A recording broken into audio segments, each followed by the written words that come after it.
I didn't have poor Representative Arnone able to come last time, so if he comes early, then we'll make sure he's here as a special guest in the next one. Wasn't our intent, but I'm sure he can listen in. Again, can you tap that to take the square off the handsome face of Attorney Ritter? Welcome, sir. I hope you can hear us. I can hear you all fine. I hope you can hear me okay. Yeah, again, I would turn over to our town manager, but welcome, Mr. Ritter. Again, we appreciate you being here at our town council meeting. Welcome, Attorney Ritter. We appreciate your presence. Attorney Ritter is with the firm of Shipman and Goodwin, and they have given us very sage advice in all issues of bonding over the last several decades. Because we are contemplating 2 or 3 questions for roads, roofs, and perhaps a pool referendum this summer, we thought it would be timely to have him come now. He wanted to come in person, but he is in session, so I thank you so very much, Matt, for taking the time out of your busy schedule this evening for us. And what's happened in the past, Matt, individuals have asked when we had board school referendums, Mr. Kuzel and others on the council, we feel sometimes our hands are tied, Matt, that we can't say anything after a certain point. We can't spend any money. Council persons feel reluctant because we don't want to run afoul of state law in regard to those very intricate statutes surrounding bonding and such. So we figured we'd invite you to give us a little primer. That's really the issue, and then we could open it up to questions, but just maybe walk us through the process about, there are some timelines, timeframes, and some drop dead dates after which we have to be very careful. But I wanted people to know they do have a First Amendment right. We don't want it to conflict with their duty as counselors and put a referendum or our bonding in jeopardy. So we thought we would invite you this time and sort of give us a heads up before we endeavor to do these questions for the fall election this year. Attorney Ritter, again, we appreciate you joining us tonight at the Enfield Town Council. And just real quick, we're contemplating having 3 referendums for the fall: what we're calling a roads, a roofs, and a recreation. So those sort of the 3 things, just some context of what we're, sort of what we're asking for your opinion on. So again, thank you very much for joining us. Thank you, Chris and Mr. Mayor. I appreciate that, and I will try to keep my opening summary brief, and then get to questions, because what I find when I do this is people prefer to ask questions because they have specific stuff they're thinking about that's in their mind, as opposed to me guessing it. Look, at the end of the day, the guiding statute is 9-369B as in book, or B as in boy. And that statute comes into play a lot when it comes to municipalities and referendums. The reason I'm glad I'm here tonight to talk with you all, I think the reason the town manager and you all want to have this is there's been a large rise in complaints related to pending referendums. You get hundreds every year filed with the State Election Enforcement Commission. But as the town manager noted, there's a huge distinction between what you do on Board of Ed time, or town time in this case for you all, versus what you do in your personal lives. So at the end of the day, I'll start with one very easy rule. The statute in question restricts your ability as town council members, for example, to utilize town resources to advocate for or against a referendum question, no matter what it is, bonding or any other referendum question you may have, when the referendum is legally pending. So what does it mean to be legally pending? As your bond counsel, when we do the bond resolutions after the public hearings, we've done that. We draft those long bond resolutions. I know you don't all love the way we sometimes do the questions. But once that is voted on, in that same package we have you vote on the bond resolution, you send it to referendum. Right? Pursuant to the charter, we pick the date and time. It's at that meeting at night, which tends to happen around 8 or 9 o'clock at night in my experience with you all. Now we have a pending referendum. All legal steps have been taken to make it a pending referendum.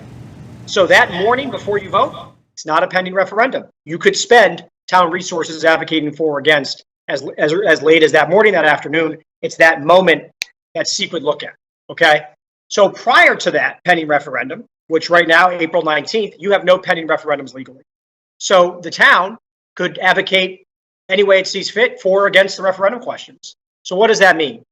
Your town council emails.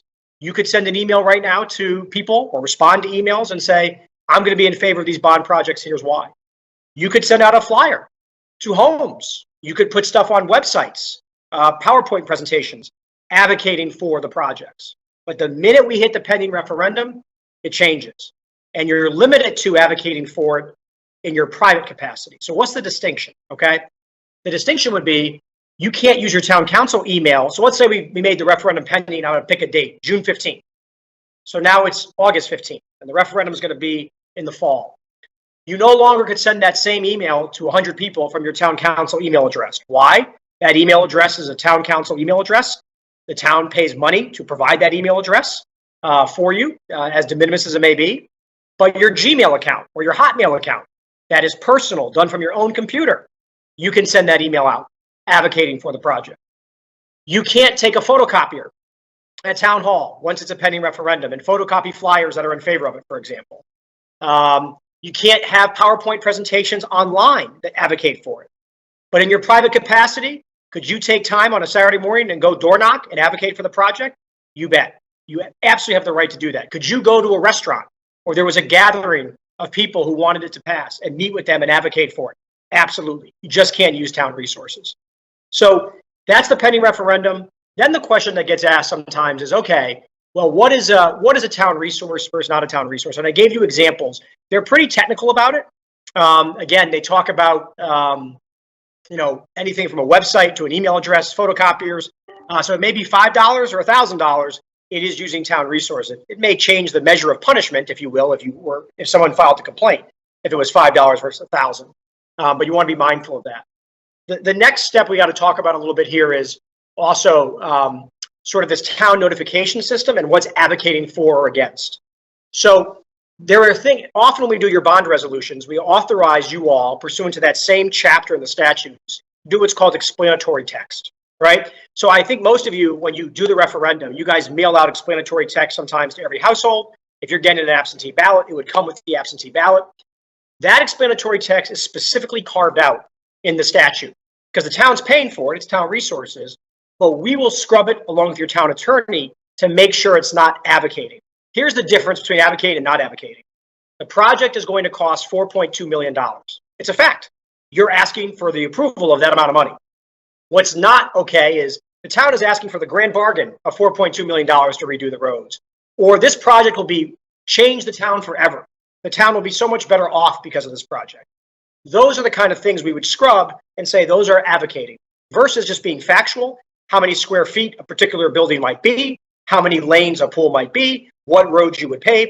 All that is explanatory text and is allowed. So we kind of get involved in what's advocating and what's not, but those are the exceptions. There is also an exception for time, date, and place. So the legislature, when they've changed the laws over the years, the SEEK, election enforcement, have acknowledged that a town or a board of education may want to put on their website the time, date, and place and the questions, right? That's factual information. So there was also a carve out for time, date, and place of a referendum, but you can't advocate.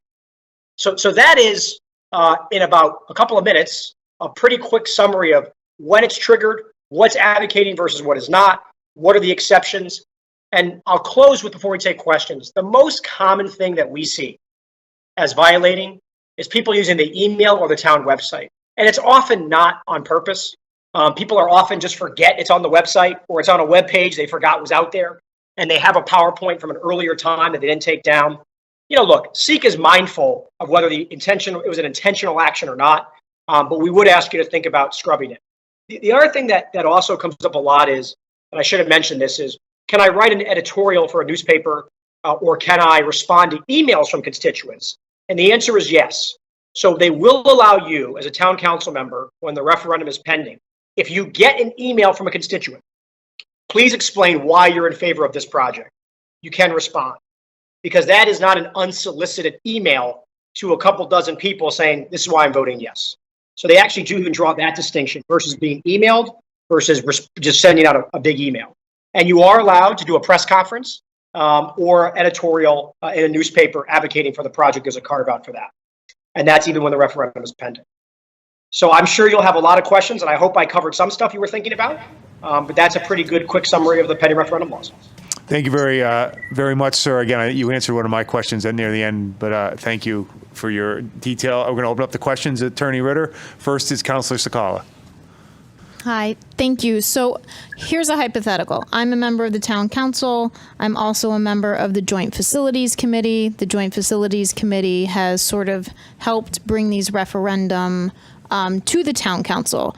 Can I, as a member of this joint facility committee, be somewhere to, after the referendum resolution is pending and after we have sort of a valid pending question, can I, as a member of that joint facilities committee, advocate for or against? No, it applies to being on any town board. So that facility committee you're talking about is a town board. You have meetings, they're open to the public, you have agendas. So you're in the same boat, just like a Board of Education member would be as well if they were advocating for a school project. Okay. Thank you. You're welcome. Anyone else have any other questions? Deputy Mayor Suzak? Where the, take this off, jeez. Okay, so last referendum we did was JFK, Joint Facilities did that. Members of the Joint Facilities formed the PAC. You need to form a PAC in order to have a voice. There were members of Board of Ed and members of, I believe, Town Council that were also, I guess, officers in the PAC. So that isn't okay as long as they meet in a private building and spend their own money. That was kind of a leaning question for you. Yeah, that's right. I told you what happened, and I want you to tell me it could happen again. Yeah, so Deputy Mayor, it's interesting because I get asked a lot about political action committees. I can't advise anybody about what a PAC can do and what it cannot do. Why? Because you have to do it in your private capacity. But to answer your question, that is exactly the key word. It's in your private life. It's not using town resources, as you said. And so if people, when they're not town councilors or in a town building or using town resources, want to go do something on their personal time, whether it's door knocking or you mentioned that expenditure route, they are free to do that in their personal time. But they'd have to get advice from a different lawyer, not a town lawyer. Right, we did get that advice before we did it last time, so I guess I'm more sharing it with everybody and letting you know what might happen, I guess. So I actually saw something interesting in the newspaper, and I thought it was the town of Vernon, where 2 town councilors wrote editorials. One was for the referendum and one was against the referendum. And I thought that was fascinating because I didn't actually think that we could do something like that. Thank you. Any other questions or comments? Oh, sorry, yeah, but that exception for newspapers is in there. Yep. Okay, thank you. Attorney Ritter, Yeah. I have actually 2 questions. You answered one of them already, but right, so we get questions from residents who sometimes, I think some of us get sometimes like, okay, should we answer them? If someone sends us an email saying, right, why did you support it, why you don't support it, or question that, if it's unsolicited, they come to us, we can answer that question in an email, in a town email or a board email. Yeah, so, if you get an email from a constituent asking you, I think it's okay. You got to be careful. You can't go forward it on. You can't take that and begin to post it everywhere. Okay. But if you're having a one-on-one conversation and they reached out, they do allow that. Yep. Okay. Yeah. That's, But for example, there was one case where somebody copied, 64 people on it. Right. And they said, well, that's not what the statute allows, right? Yeah, but a citizen could do that. but the citizen could do it, right? We just can't do it. Oh, the citizen's not a member of the town council, so they have no ability, to my knowledge, to spend town resources, right? So I apologize. This is a dumb question, but sometimes it's not unanimous. Some people may vote for it, to make it a pending referendum. Some people may vote against it. I'm assuming the rules stay. So if you voted against something, but it still made it to referendum, I'm assuming the same rules apply to the individual who voted against. If you say I wasn't for X, Y, Z, it's sort of the same criteria whether you're for or against. I'm assuming, right? Yeah, it's a great question, Mayor. The statute does say approval or disapproval, because I think Okay. people thought about that example where someone said, well, I was a no vote, so I'm never going to advocate for, but they said you can't advocate against either. Okay. Yeah. Okay. Thank you. Yeah. Appreciate that. Thank you, sir. Councilor Sakala. So I have a follow-up on that. So you said we can't sort of copy everybody on a reply, like reply all if there's 55 people on it. What if somebody on Facebook posts, attorney or, Counselor Sakala, how do you feel about the referendum? Please tell us your position and why. That's going to go on a forum that is going to 1,000 people. Are we allowed to put it on there?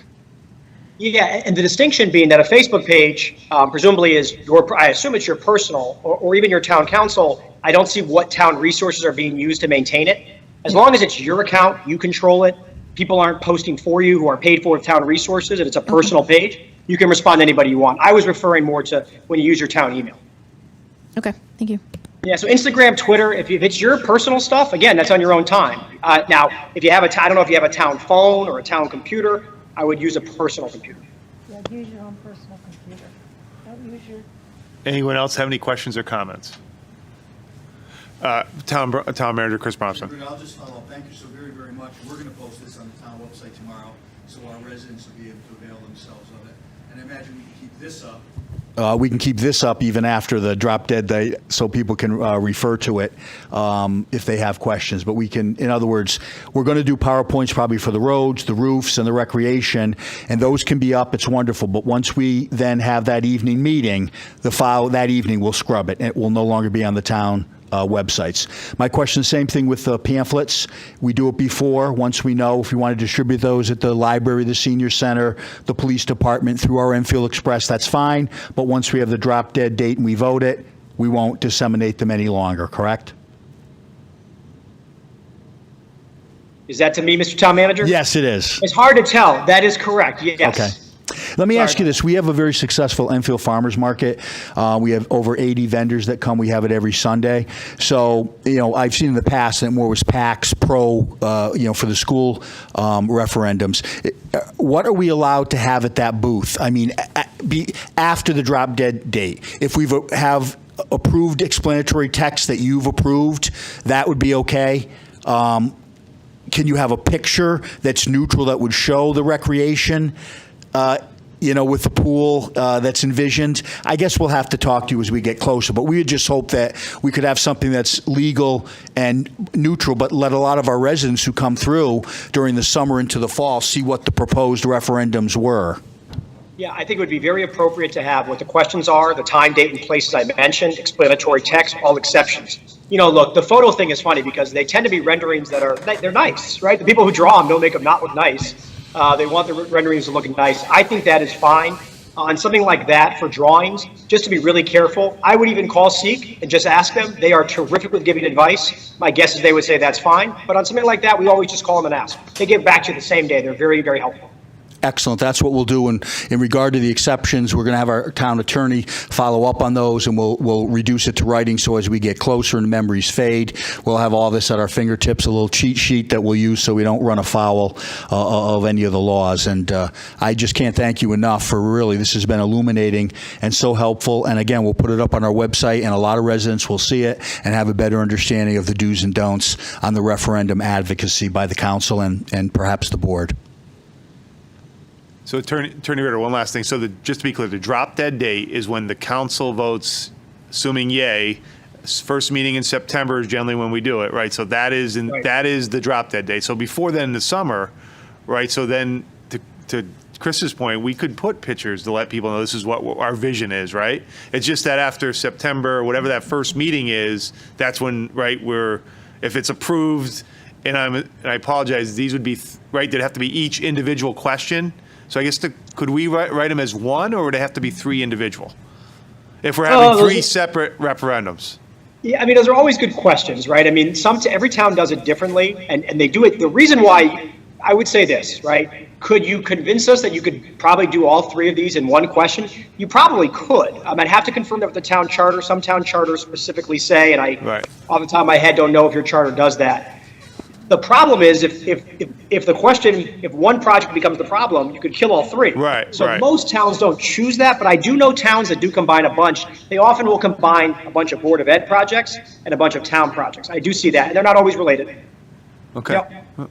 And just to be clear, Matt, after the drop dead date, there's only the carved out exceptions, particularly the questions and the explanatory text. But prior to that, we already know what we want to do on our road referendum. It's been identified. We've done 5 since 2000, likewise on the roofs and perhaps the recreation. So I just want to be clear so there's no misunderstanding. If we want to flat out advocate and say in a pamphlet and on our website that this council sitting here when we agree before the question is put in September, we can do that. We can say this is the greatest referendum and we'll change the town for decades to come and expend money to do it. We don't have to be neutral. It's only after the drop dead date that we have to stop all of that and just give the facts, ma'am, nothing but the facts.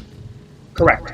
Yeah. Thank you. That's right. Exactly. Yep. I just want to clear because people probably will have a misunderstanding to say, well, you said that this pool is the greatest thing for the town or these roads we need. And I want to be able to advocate because I think the council does feel very strongly that these projects will be, very changeful and transformational for the next decades in the town. And we just want to be able to say that and know we're on firm ground before the drop dead date. So thank you. Yep. Attorney Ritter, every time you come, really, Bond Council is one of the most exciting presentations we have at the Enfield Town Council. So we thank you every time you join. I guess I'm kind of sorry to hear that, but I hope your meetings get more exciting. But it's a pleasure to be here, and I know we'll have other questions, and you feel free to email anytime, and we'll get you guys the answers. Thank you very much for joining again. We appreciate your time as always. Thank you, sir. Thank you, Thank Attorney you all very Ritter. much. Have a good evening. Good to see you all. Yeah, Bye. take off. Thank you. Take care. Well, we're right on schedule, 6:23. I think we just keep going, right? Unless anyone wants a quick it's not break. a public hearing or anything, Yeah. so I think you can Public go. hearing. So right we to the move on. next. We're actually rare that we're ahead of schedule at 6:23. We have State Representative Carol Hall, Tom Arnone, and Senator Kissel. Senator Kissel, you're welcome to come up. You're the only one here in the audience if you'd like to come up. And I think by remote, because both are down at the Capitol, I think just preface, they could be called into session at any point, so they're not being rude if they have to leave. It's because they may have to go, right? You may have to go vote, so that's why you may have to leave at any time. So welcome, Representative Hall, Representative Arnone, and Senator Kissel. I will turn the floor over to you, Representative Hall. Good evening, everybody. Can you hear me? We can. Oh, you can. Okay. We don't use Teams, so it's a little different format that Tom and I are used to using, so I apologize. Anyway, good evening, everybody. I'm excited to be here. Tom and I are obviously at the Capitol tonight. It's going to be a long one here tonight, I have a feeling. But anyway, to the issue at hand. I'm really happy to be here to kind of talk to you a little bit about the efforts to attempt to do a Rails to Trail program along the freight line on the eastern part of Enfield. And I think everybody in the room is probably very familiar with the track that we're talking about. And we're specifically looking at the piece that goes from East Windsor up to the Massachusetts state line in East Long Meadow. So basically, we're looking at two towns to do this Rails to Trail effort. And the reason we kind of reached out to East Windsor is the freight line has one or two clients that are basically in the same spot in East Windsor, which is in the southern part of East Windsor. So the freight line actually has a client down there. And when we talked to East Windsor about this effort, they were extremely excited about it. And felt that it could be done very easily right up to the present client's spot. So they actually the town of East Windsor drafted a letter of support from their Board of Selectmen in this effort to do a Rails to Trail.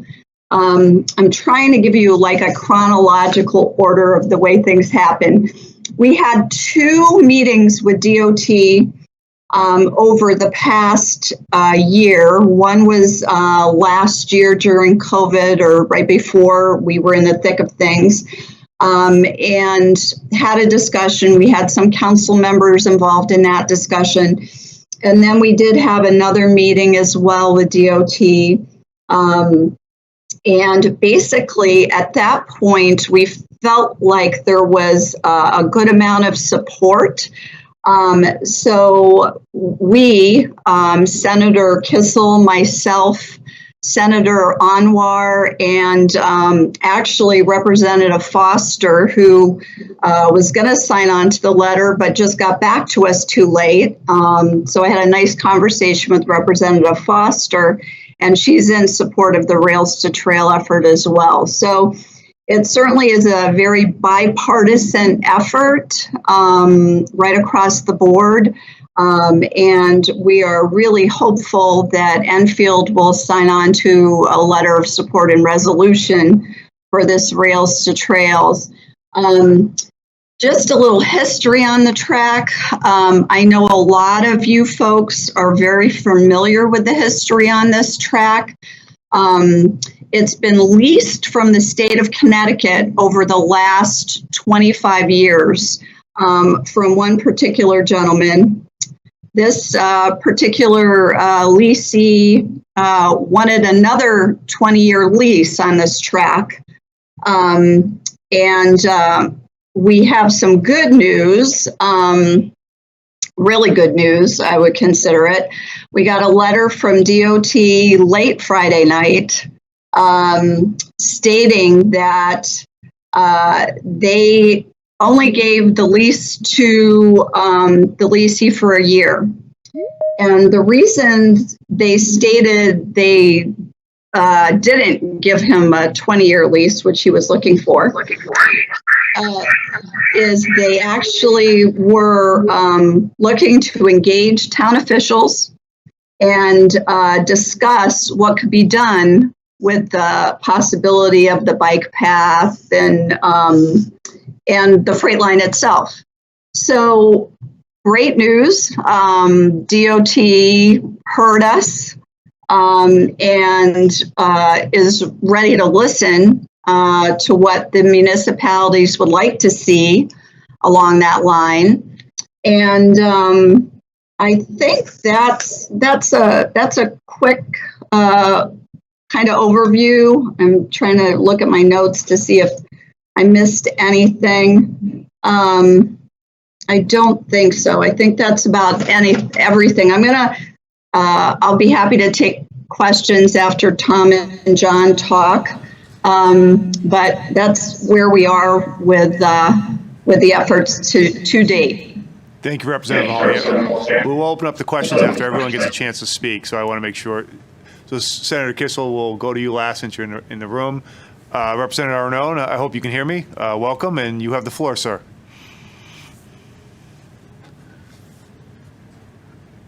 Sorry, Representative, I think you're on mute, sir.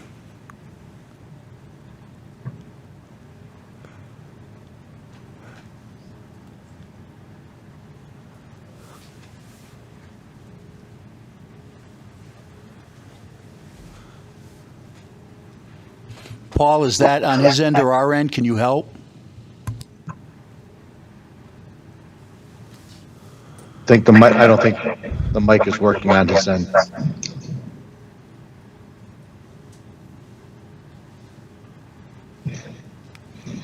Tom, I don't know if you can hear us. Paul believes it's the mic on your end.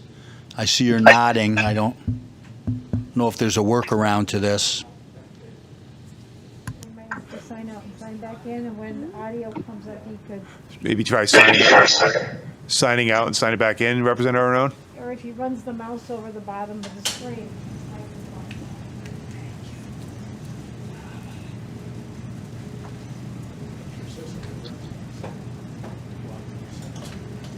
If you see the three dots, if you press the three dots, it gives you an option for device settings, and that might be where your microphone settings are. Some people get that, some people don't.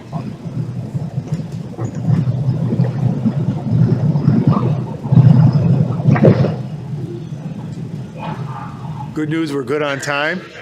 We're good on time right now, so no, we.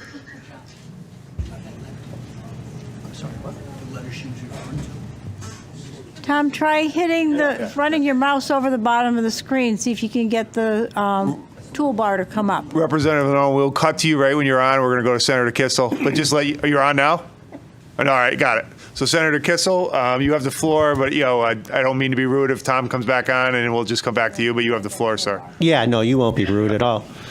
First of all, congratulations to Town Manager Bromson, I saw that he re-upped for another year, so that's good for the town of Enfield, and I just want to say hello to all of you. It's great to be here in person. We've been all locked down for a long time. I guess you've been up and running here in the council chambers for a while, but it's my first time being here since things have relaxed a little bit. You guys have some interesting choices ahead of you. Certainly, I have walked the rail line with Scott Copen, Mike Emmons, some others. And essentially, the East Long Meadow portion is already a rails to trail. And when I walked it, it was probably about a year and a half, almost 2 years ago. I'm not an expert, but it did look like the accumulation of the ties that were sort of stacked next to the line had been there for many years. I don't want to criticize the current lessor of the rail line, but it just didn't seem like a lot of activity was going on anytime recently. It's my understanding, I had a nice conversation with Frank Troiano yesterday. He's laid a lot of groundwork for a proposal that he has. I'm sure the members of the council are aware of that. The advantage with Mr. Troiano is that he lives right here in town, so he's not like someone from far away. Not that that's always a negative, but I think when someone is an accomplished business person within your community, it sort of adds credibility to whatever proposal they have. I'm on board with Carol. We co-signed the letter to the Department of Transportation looking for them to consider a rails to trail proposal. In those discussions, I will share that the Department of Transportation said that in at least one other venue, if not more, there has been a mixed use that's been authorized by the Department of Transportation for both limited use of the commercial rail line for commercial purposes, as well as adjoining a rails to trail portion, and safety is maintained. And so they've been successful in mixed use. And so if you're struggling with this, I would ask you to consider that there's potentiality for compromise. Not that I want to diminish from my initial position. That's probably not a good negotiation position to take, but the towns in north central Connecticut that I've been blessed enough to represent, and Enfield's certainly not the least of which, are pragmatic, and they like to try to accommodate the needs of everybody in the community for both economic development as well as passive use recreation and things of that nature. So I would urge you to use your best judgment regarding this. I think there's a lot of advantages to linking up with East Long Meadow with their Rails to Trail proposal. Certainly, it's an area that had not been developed recently in recent years that I could see. But again, I was not aware of this other business potentiality coming down the road, and of course, you have to take that into careful consideration as well. I stand ready, willing, and able to do whatever I can. Please use me in my office as a resource. Sorry, Tom and Carol, I do believe Kate McAvoy is the best legislative aide in the state of Connecticut, but I'm biased. But we are ready to help every member of this council, Republican, Democrat, unaffiliated, whatever. I don't think there's any of those guys out here. But, I think there's a lot of potential here in any number of directions for the town of Enfield, and it's exciting. As with so many other ventures by the town of Enfield, you've got a lot of options, and the town is really moving in a very positive direction. And I want to commend each and every one of you for your selfless efforts on behalf of the town of Enfield in this difficult time. And you have continued tirelessly moving this town forward despite the headwinds. And I'm really proud to live here in the town of Enfield and represent the folks of North Central Connecticut. And I stand ready, willing, and able. And Tom, I would only say, where are those Democratic staffers to just jump in and get that volume going? That's all. And I say that with the kindest of intentions. Thank you, sir. Appreciate it. And Representative Representative Arnone, I apologize, sir. Does it work? All right, so we could So open up the perhaps go around. questions and then- What I- Go ahead, Chris. We'll try to get him in. And John, I echo your comments, and I thank you. I thank Carol and Tom. This is the most responsive legislative group in the state. And I send emails or phone calls, and I hasten to say they're almost instantaneously answered, that they're very responsive to the town of Enfield, and we appreciate that. Paul, please let Representative Arnone in, please. I don't have him waiting in the lobby as of yet. So, one second. Paul he'll monitor it and try to get him All in right, before we leave. So we open up the questions again, and when Representative Arnone can get online, we'll cut right to him.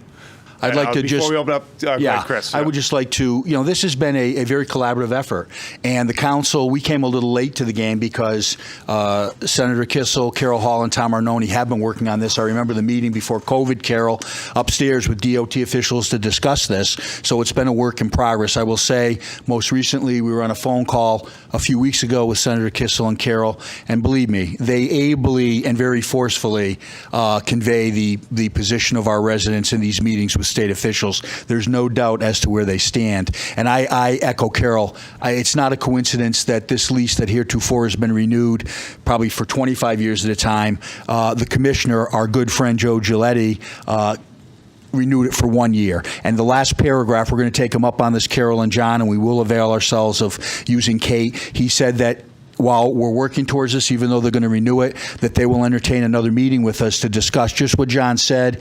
The Deputy Commissioner, Garrett Eucalito, is on the project, and he shared with me as well, Senator, that they're willing to do both of these if they can. So we shouldn't wait. We should start the process because both of them will take time. We'll have to identify financing for a trail either way, whether the freight line's abandoned or whether we do it, at the same time. So the sooner the better. So we'll reach out and start that conversation. And in a year, if they renew it, then we'll try to put this next to it. And in a year, if they don't, we'll try to put right down the middle of the tracks. So again, I thank all of you for your efforts for the residents. I can tell you, and the council can echo that this is probably one of the issues we've gotten more phone calls on, John, that people are just so excited about all of the new bike trails in town, other recreational efforts that we're going to pass later in this budget. And this certainly has really sparked a lot of excitement in people who want to get out there and walk, such as you did last year. So we thank you for your efforts. And Tom, are you there? Because you're going to start thinking this is personal if I don't get you on here.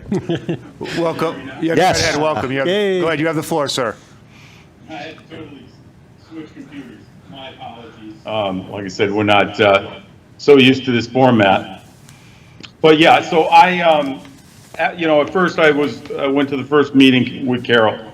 I'm a great proponent of bike trails. I bike trail myself. Just bought a new bike to go with my daughter. I know Enfield lacks biking trails, and we just had a regional meeting on the one that's on board with Thompsonville right now. I know we had state funding for that particular rail or that particular bike trail. So at first I was really on board with this, and I went to the first meeting with Carol and heard DOT out, and I had actually walked the rail. I took pictures. I brought pictures with me on what I thought was the rail being in just a mess. I was corrected immediately by DOT that that this rail is a freight line. Freight lines, actually, our freight line looked pretty good compared to some of the ones he said he had seen in the state of Connecticut, and that they had replaced every fourth rail, which put it into a workable trail. So I was a little taken aback by that at the time, and just brushed it off. I was still really would like to see some the trail there. And then within a couple of days, I heard about the biofuel and the chance that now there is a viable client for this rail line. So the biofuel is it's corn oil. It's Wesson corn oil, same stuff you fry with. Comes out of the Midwest, comes out in tankers. They're going to start blending it with home heating oil. The reason why they blend it with the home heating oil is to try to make some renewable energy out of home heating oil. And it's part of a wider plan to reduce our dependencies on fossil fuel. And and that contract will probably be, one of the first in the state of Connecticut. So it's pretty exciting. So, I had then turned my attention to was we were offered in the first meeting a chance to negotiate both. And that's where I stand right now and today. And with all due respect to Carol, I think she's pushed this initiative to where it needs to be now. We need to have more of these trails in Enfield. And I'll do everything I can to get some kind of negotiation going. I've already reached out to DOT and asked them if we could start negotiating a trail next to the train line if there is a viable client on that train line. And, then I started doing some research, and, our industrial park on the north end of Enfield is really has quite a bit of acreages. Win Stanley, for instance, they're sitting on 302 acres of prime industrial property at the end of this rail line. And I'd like to really talk to Win Stanley. I know they've been a great partner with Enfield. They've saved the Hallmark building and turned it into warehouses. And warehouses are the up and coming thing for industrial parks. And even there's another 300 acres that are viable industrial lines in that area. So, and I think the trail line may be of some use to selling those properties. So I'd like to see both. I would like to start negotiations with the state to make sure we can have both. In many places in the state, they have biking trails next to either rail lines, and one in particular in southern Connecticut is right next to a high-speed rail line. If you go down Route 2 and Route 384, there's bike trails right alongside the highway. So, they can live in harmony with each other. And I'd like to kind of start negotiating that with the state. So that's it. I thank you for your time today, and still total support of bike trails in Enfield. Thank you. We're going to open up the questions, and then at the end, hopefully have enough time you guys can make a comment. Councilor Sferrazza. Is Lori Whitten on, Chris? Lori, are you there? Yes, sir, I am. I have a question for you, Lori. Yeah. To what extent have you reached out? Mr. Arnone just said there's 300 acres of industrial land there. Have you reached out to any of the businesses there? And has any of them expressed interest in down the road with a project like this? I have spoken with a representative from Win Stanley Enterprises, and they are very interested in the freight line. I haven't reached out to anybody else at this time. Okay. And, and this is a question because I don't know the answer to this. I did a little research today, and I found out that there's a difference between biofuel. It's in two different sections. There's biodiesel and biofuel. The biodiesel isn't what's being proposed here. It's biofuel. And my research shows that that's predominantly farming crops, corn, soybean, and sugarcane. So I believe the state and the U.S. Energy Department says that that's non-toxic, not a hazardous material. So my question is simply this. As the person that tries to encourage businesses to Enfield, if you have 300 acres and there's a company proposing to put up a site and they can come here or they could go to another town, to what extent, in your opinion, Lori, does rail service availability increase the value and the prospect for encouraging future business growth in Enfield? Oh, from an economic development standpoint, yes, I certainly feel that development. Yes, the freight line would be very important to a business. The opportunities are way more available to receive shipments of whether it's biofuels or any other product, and it can be a less expensive opportunity. And it could be the game changer. Sometimes it could be the breaking point between coming here or another town. Absolutely. And I think we all agree we want more businesses in town. We want to build our grand list.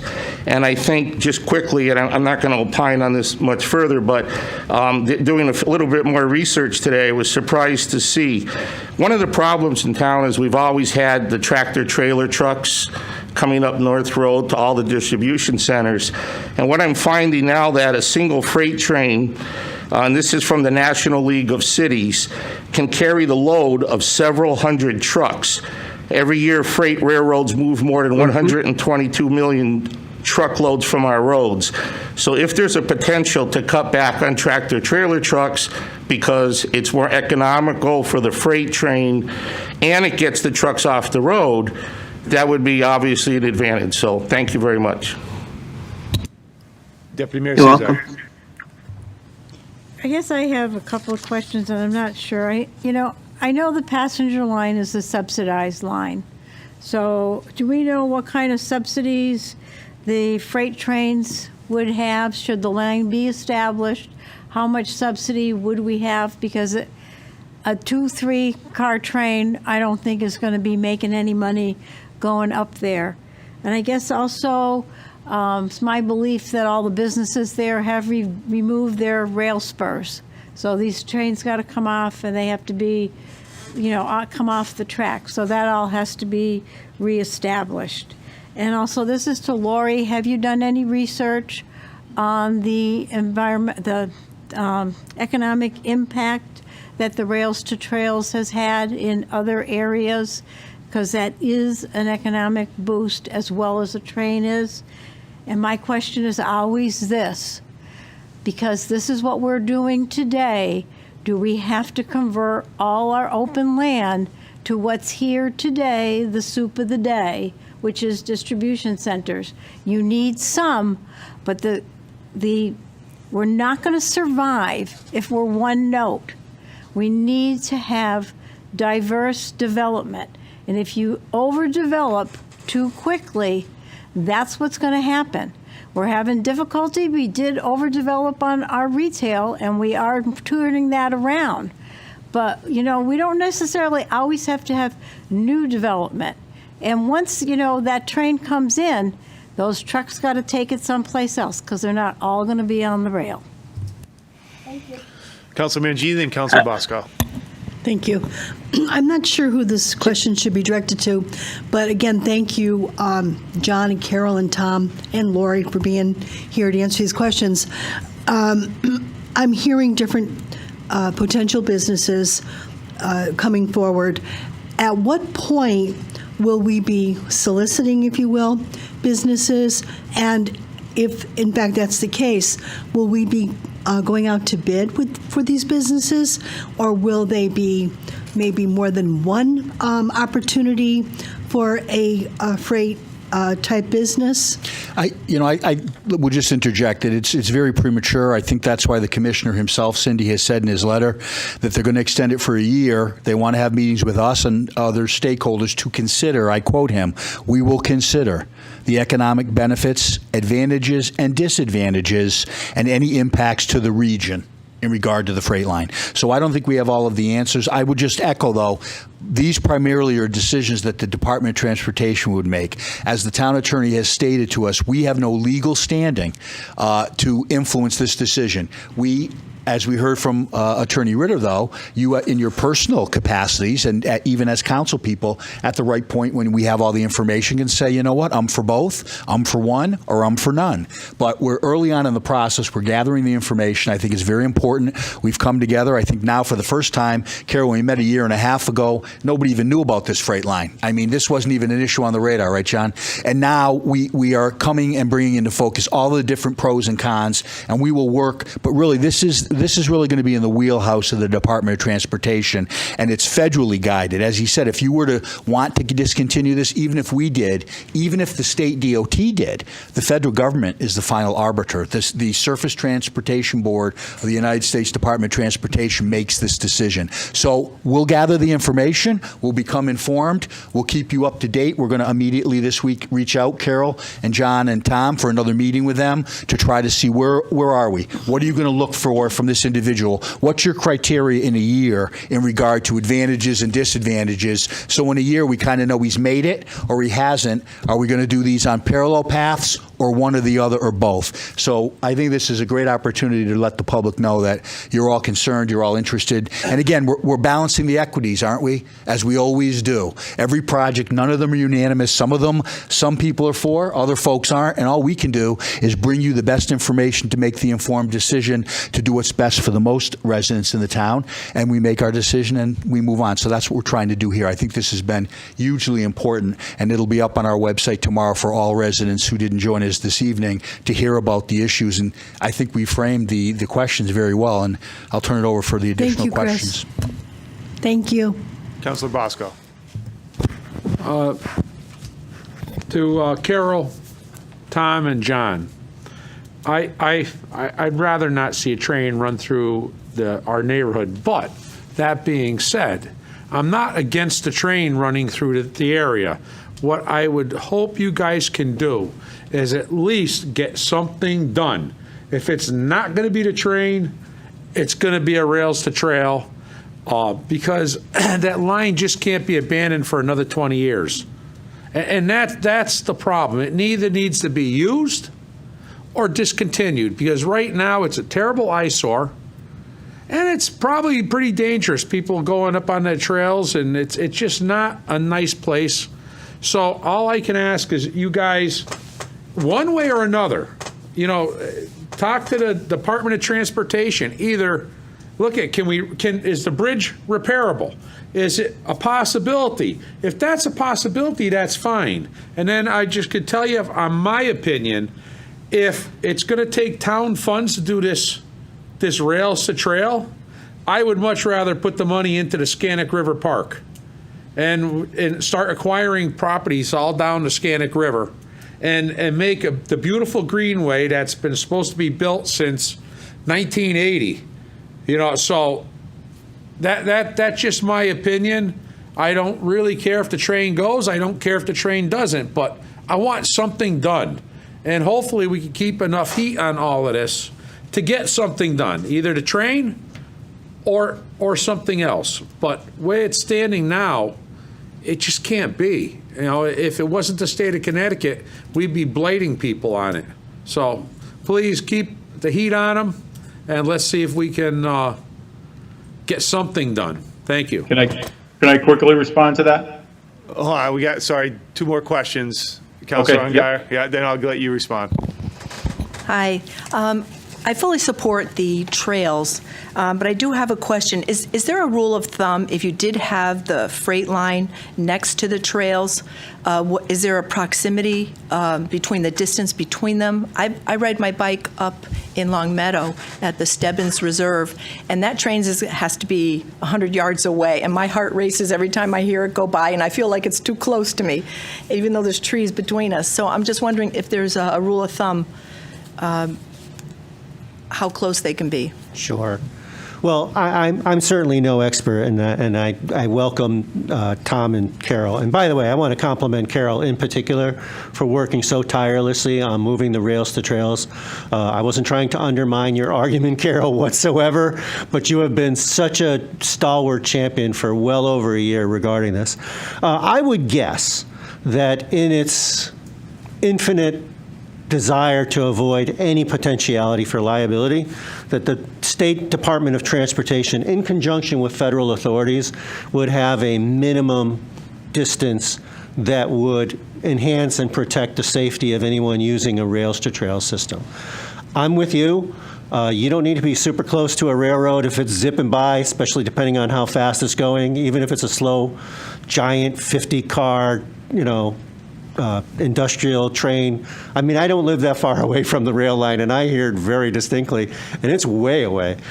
So if you're like biking or walking, I'm sure they have some rule of thumb. I just personally don't know it. I'm really looking forward to working with the town manager, and he'll put together whoever should attend the first meeting so that we can get the ball rolling with myself, Carol, and Tom. And, I agree with the town manager. This is just a fact-finding portion. But, it's a resource, and it's got great potentiality. I agree with Councilman Bosco, though. To just leave it fallow for so long is not a good thing. Sorry, Mr. Mayor. Right, go ahead. Mike, I could just answer, Lori. We have invited the Deputy Commissioner, Garrett Euclideo, who is going to be coming the first meeting in June, and he would be the perfect source to ask that. In a preliminary conversation, he echoed exactly what John said. You'd have to look at what the rights-of-way are, how wide is the property, and in some areas you might have to have a barrier between the two. So he's going to be the right person to ask those questions to. And again, he's coming in June, so gather your questions. If we have any in advance, like we often do, you can get them in my office. I'll remind you in May, and we'll submit them to him in advance as well. Curious as to where East Windsor is in all this, because it seems like we're the actual link between the north and the south, and it would just be great to have that path there. I don't know, Carol or Tom, you want to answer that? Yeah, I can answer as much as I know. Talking to First Selectman, he actually had him and the select board themselves had a perfect spot where they wanted to end the actual rails to trail. It was in a heavily populated shopping area and eatery area, so they had a very distinct spot where they thought it would be perfect to end, because as Donna referenced, it's a perfect economic development piece of the pie, if you will, for these small businesses. So, and I don't want to, if there's any other questions, but I do want to make a couple of quick points. Yeah, Carol. Sir, can you wait? We have a couple questions. Absolutely. Oh, sorry, Representative Arnone, you had a comment? All right. Yeah, I actually want to touch upon the East Windsor thing too, which I'm a little taken back by East Windsor. East Windsor has the train service to what basically their industrial park is. That train service, they take about 125 trains a year there and take about 17,000 tractor trailers off the road. That's how much freight comes into that plant. So it's viable. It's a very viable line up until East Windsor. And for East Windsor to say, hey, we're going to shut the door on you, I have issue with that. And I would certainly protest East Windsor to shutting the freight line off for Enfield. And that has its consequences. Thank you. All right, so Carol, we'll let you have a finishing comment. Everyone have a finishing comment. Representative Councilor Riley. Yeah. So I mean, I definitely don't want to step in the middle of stopping people from running their business the way that they should. But I would just ask that you guys keep Enfield informed as best as we can, so that we can give the residents that live abutting those tracks as much lead time as possible to know that this would be something that's actually happening in their backyard. I mean, because I have a plethora of questions about biohazards, leaking cars, how that affects the soil and their yards and quality of life. But those are all questions that I'm going to ask the expert from DOT. But I would just ask that you guys please just, give the Enfield residents as much lead time as you can, so that they can be aware of, what is or is not going to be happening. So what we're going to do is we're going to gather questions by, say, the 15th of May. Every councilor or residents, that matter as well, can send us questions. We will gather them for the meeting in June. And I know there's going to be complicated, very detailed questions from some of you and from me as well. So we'll do that by the 15th for the commissioner. And, and again, I want to give each representative a chance to finish. Carol, just one question.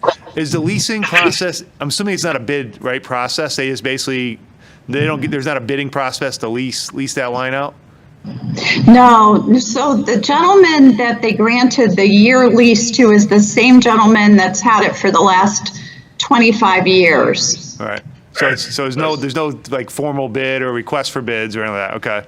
And again, I just will say this, and I'm going to save my comments for the 7th. But I mean, when you talk about economic development, it comes in many fashions and forms. And quality of life is a huge economic development indicator in any town. I don't care where it is. And I agree with Deputy Mayor Suzak. There comes a point sometimes when we overdevelop, and there's some cities in this state you can go see what happens when you overdevelop, and then unfortunately those industries no longer are viable and what it does to a neighborhood. So I just, for me, quality of life is a huge economic development issue for me. And I hear from residents all the time who go up to East Long Meadow and say, why can't we do that in Enfield? I get that question all the time. And if you've been, I'm sure some of the people here go up to East Long Meadow and use that trail. So that's my position. I'm not going to I understand at this point I'll be quiet on some other things. We'll save it for the 7th. I have some very detailed questions that I'm going to ask, especially on the lease itself. I have some very big concerns on how that lease is construed, especially if it's taxpayer money that's being used to fix that rail, which again, I have a problem with that. And I don't care if it's federal money, that's still taxpayer money. And that's, a lot of us pay federal taxes as well. So there's a lot of different things here that are rolling into this that I think people need answers. And it's not clear. I mean, it's interesting. It can be as clear cut as a rail versus a trail, but there's also a business aspect to this, meaning the deal itself that needs to be made public, in my opinion. And I know, Carol, that you folks will work on it. And I'll stop there. And then in closing, I'll start again, Representative Hall, then Representative Malone, and then Senator Kissel, your closing remarks. Representative Hall, thank you. Thank you. Just a couple of quick things that I kind of missed in my first opportunity to speak. So I'll start at the top. So basically, I ran a survey. It was very, informal survey on Facebook and, of course, e-blasts, and got a lot of feedback from the survey. We came out, it was a simple question. I think there's been some implications that you can stack a survey a certain way. While this was just a black and white survey. One question, would you support a rails to trail along the freight line on the eastern part of town? And 75% of the folks that weighed in absolutely support the rails to trail. Now, keep in mind that this freight line goes through my district. So the people that were, answering were a lot of our district that lives in the 59th. So I think for me, I certainly would want to hear from the residents that live in that district that line runs through their backyard. So I think that's got to be a priority, I think, to hear from those folks. And then in regards to the industrial zoning out along the freight line, I think it's important to note that industrial zone has been there for the last 25 years that this gentleman has owned the freight line lease. So there's been a 25-year lease from this gentleman. He has produced nobody in the town of Enfield in the last 25 years that's interested. That land that we're talking about, that's all industrial zoned, has been there for the last 25 years. So I just kind of want to remind folks of that. I did get an actual letter of request from the folks that are looking for $10 million from the bonding commission to use on that freight line. So that came, I'm sure Representative Arnone got the same mailing. They're looking for $10 million for the freight lines from the state of Connecticut. So there would be definitely money that they're requesting, and that is just for this bonding year. So, and then as far as the money for the rails to trail, I did have a conversation with our good congressional representative, Courtney, who we chatted a little bit about the money that may be coming out from Congress with these shovel-ready projects. And he said he is aware that there is money, of course, for the rails and trails projects. So that I just wanted to mention. I'm really excited about the opportunity that we have here. And I just want to kind of look back a little bit. In the 1990s, when I sat in your position right now, we had asked about this. We had asked DOT about the Rails to Trail program along this freight line. And at that time, they had just signed this lease, and they told us, well, we just signed a 25-year lease. You're going to have to wait 25 years and see what happens. So fast forward 25 years, and here we are with this fantastic opportunity to improve that whole area of town with a quality of life issue. And if you look at our own plan of conservation and development, one of the #1 things that is in that plan of conservation and development is passive recreation. And that's what this would enable us to do. So it fits well with our plan of conservation and development. And I just want to clarify one point on the East Windsor Rails to Trail. I don't think it was East Windsor's intent to block anything in Enfield. I think their intent was to collaborate with Enfield to do a joint Rails to Trail that would run right up to the Mass line. So I don't think they're looking to block anything. That I know for a fact is not their intent. But they were very happy with the thought of joining the Rails to Trail and having a 13-plus mile bike path that would run into the state of Massachusetts. So that's where they're standing on this. So I think that's everything. I want to thank you guys for having us tonight. It's been a 25-year wait for this opportunity, and I just don't want to see us lose this opportunity. And I certainly want to I want to say a big shout out to everybody that's emailed, called, and support of this Rails to Trail effort. We've got a huge, I probably got more emails and texts on this issue going, this would be a fantastic addition to the town. So thanks everybody for hearing me, and I appreciate everybody's support. Thank you, Representative Hall. Thank you for being here. Representative Arnone, you have the floor, sir. Thank you. Just going to end up with saying I'm very excited to hear the council is so pro these biking and hiking trails. I think this is fantastic. Enfield lacks them. We have a state-funded project now on the boards. The state paid for all the engineering for a bike path in the town. I think it's time for the town to start moving forward on these trails. They're not going to be fully paid by the state. We're going to have to chip in some taxpayer dollars to achieve these, and that's where we are with the one that's on paper right now. So I'm 100% behind a rails trail alongside the rail. If that's the fact with the future of it, I'll help everywhere I can to find funds for that and to get the trails that we have on paper, to get those funded locally so we can put them together and start connecting up to the Suffield Trail. And that's ready to get connect to the canal right now. We have all the state has put money into that, and we just need the town to commit to their share of it too. So thank you for having me tonight. I'm really excited to see that we're all in the same boat. We're all pro hiking and biking. Thank you. Thank you, Representative Arnone. Again, we thank you for being here. And again, in closing, Senator Kissel. Thank you very much, Mr. Mayor and members of the Town Council, Town Manager, and other esteemed guests here this evening. I'll be mercifully brief. You all know everything that I know thus far. In fact, the whole development portion of this project came to light to me like in the last week or so. So it's started with me walking that trail with Scott Cope and Mike Emmons, some other folks, and working with Carol, focusing on the Rails to Trail. Now it's got a lot of moving parts here. So I believe in total transparency. As soon as I learn anything more, I will make sure the town manager gets that information so he can distribute it to everybody on the council. Look forward to helping to set up meetings so that we can gather information, and then it's going to be up to your wisdom as to which direction, if any, you want to go, one way or another way or no way. It's really your call. And then it goes to the Department of Transportation and the federal authorities.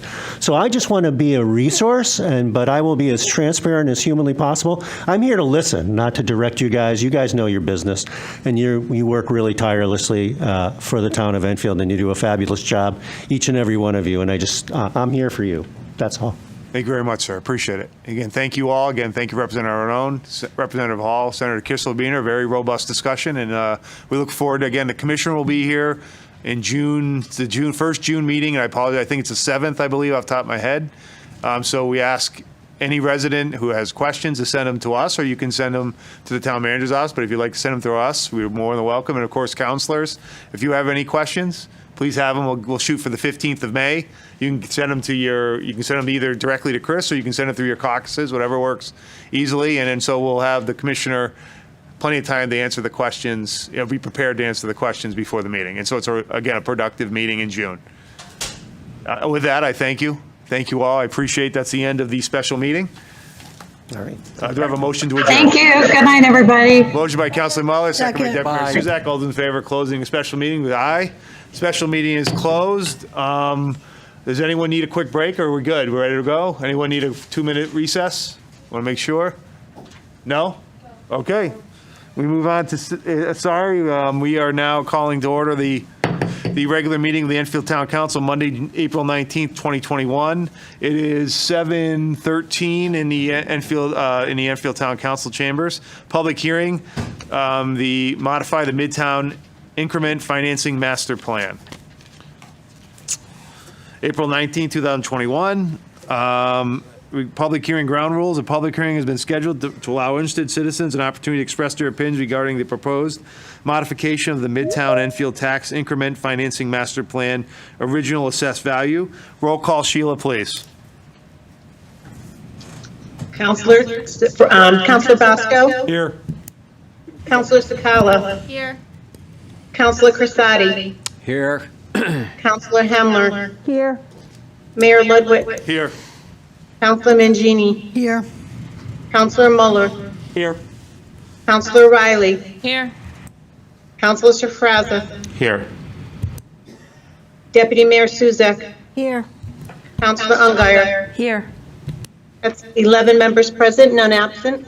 Thank you, Sheila. The following notice of public hearing was published in the Hartford Courant Tuesday, April 13th, 2021. Town of Enfield legal notice. The Enfield Town Council will hold a public hearing in the Enfield Town Hall Council Chambers, 820 Enfield Street, Enfield, Connecticut, on Monday, April 19th, 2021 at 6:50 p.m. to allow interested citizens an opportunity to express their opinions regarding the proposed modification of the Midtown Enfield Tax Increment Financing Master Plan's original assessed value. Copies of the amendment are in file in the town's clerk's office at 820 Enfield Street, Enfield, Connecticut, or at www.enfield-connecticut.gov. For more information, please contact the Director of Development Services at 860-253-6507 or at lwitten@enfield.org. Sheila M. Bailey, the Enfield Town Clerk, April 8, 2021. The ground rules for the public hearing, there is no time limit, but I ask each person not to take up too much time so that everyone have the opportunity to speak. After each person who desires has one chance to speak, we shall permit those individuals who desire a second chance. For those individuals who desire to speak a second time, we shall permit those individuals who desire a third, fourth, etc. Please refrain from personalities. So, Lori, if you wouldn't mind, quick, before we allow anyone to speak, just quick overview of what we explained it at the last meeting. Lori's here because it'll be on the consent agenda after the public hearing. Okay. And basically, we adopted the TIF in June 2019. You have to set what you call an original assessed value, which is the value of the property within the TIF. It was set at about $175 million. Subsequently, due to a stipulated judgment in court for the square, the value was reduced. We're asking it now be adjusted to a lower value of $165 million. While people would think that that might be negative, it isn't, because as a result of that, the money that the TIF will accrue by making that change for the last year, it'll increase the money we put into the TIF by $50,000. And this year, for 2022, it'll increase the money we're putting in the TIF to spend for economic development there by an additional $337,000. So we're asking that you adopt it. If there's questions for Lori, otherwise it's really for the public, and then it's on for action on the consent agenda later. So if there's any questions of Lori, she won't be staying for that portion, so feel free. But basically, this is for the public to opine on this specific change. Anyone here who'd like to speak on this specific item? Anyone like to speak on this specific item? Going once? Going twice? Seeing none, I declare this public hearing closed. We move on to the regular agenda, the Enfield Town Council meeting. This is the regular meeting of Monday, April 19th, 2021. It is 7:13 17. In prayer, Counselor Speraza, please.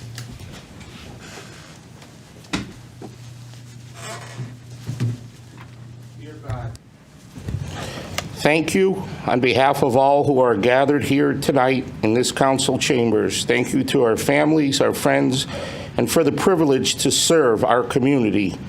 Thank you for your many and abundant blessings. Thank you for life itself, for the measure of health we need to fulfill our callings, for sustenance, and for friendship. Thank you most of all for the ability and the privilege to be involved in useful work and for the honor of bearing appropriate responsibilities as we strive to serve our community of Enfield. Thank you very much. I pledge allegiance To the flag of the United States of America and to the republic for which it stands, one nation, under God, indivisible, with liberty and justice for all. Item number 3, roll call, please, Sheila. Councilor Sferrazza. Here. Deputy Mayor Souza. Here. Councilor Ungary. Here. Councilor Bosco. Here. Councilor Sakala. Here. Councilor Crisati. Here. Councilor Hemler. Here. Mayor Ludwig. Here. Councilor Mangini. Here. Councilor Mueller. Here. Councilor Riley. Here. 11 members present, none absent. Thank you, Sheila. Item number 4, the fire evacuation announcement. In case of a fire, we have doors right to our back, which would be to the left or to your right. Please orderly go out the doors in case of fire. We also have doors to our left and to the audience right. Please go through those doors. There'll be doors right to your left when you enter the hall. Please go down to the stairs in an orderly fashion out into the parking lot in case of a fire. Item number 5, minutes of proceeding minutes. We have the special meeting April 5th, 2021. Do I have a motion to approve? Motion to By approve. Councilor Mueller, seconded by Councilor Mangini. Is there any additions, deletions, or corrections? Hearing none by show of hands, all those in favor? Opposed, abstention? 11 in favor, Sheila, 0 against. We move on to the regular meeting of April 5th, 2021. Is there a motion to approve? Motion to By approve. Councilor Mangini, seconded by Councilor Mueller. Is there any corrections, deletions, additions? Hearing none by show of hands, all those in favor? Opposed, abstentions? 11 in favor, Sheila, 0 against. Item 6, special guests, we have none. Item 7, public communications. We have public communications. It is 7:20. We ask that you please refrain from personalities, and you have to be an Enfield resident if you'd like to speak. Would anyone like to speak for the council? Welcome, Carolyn.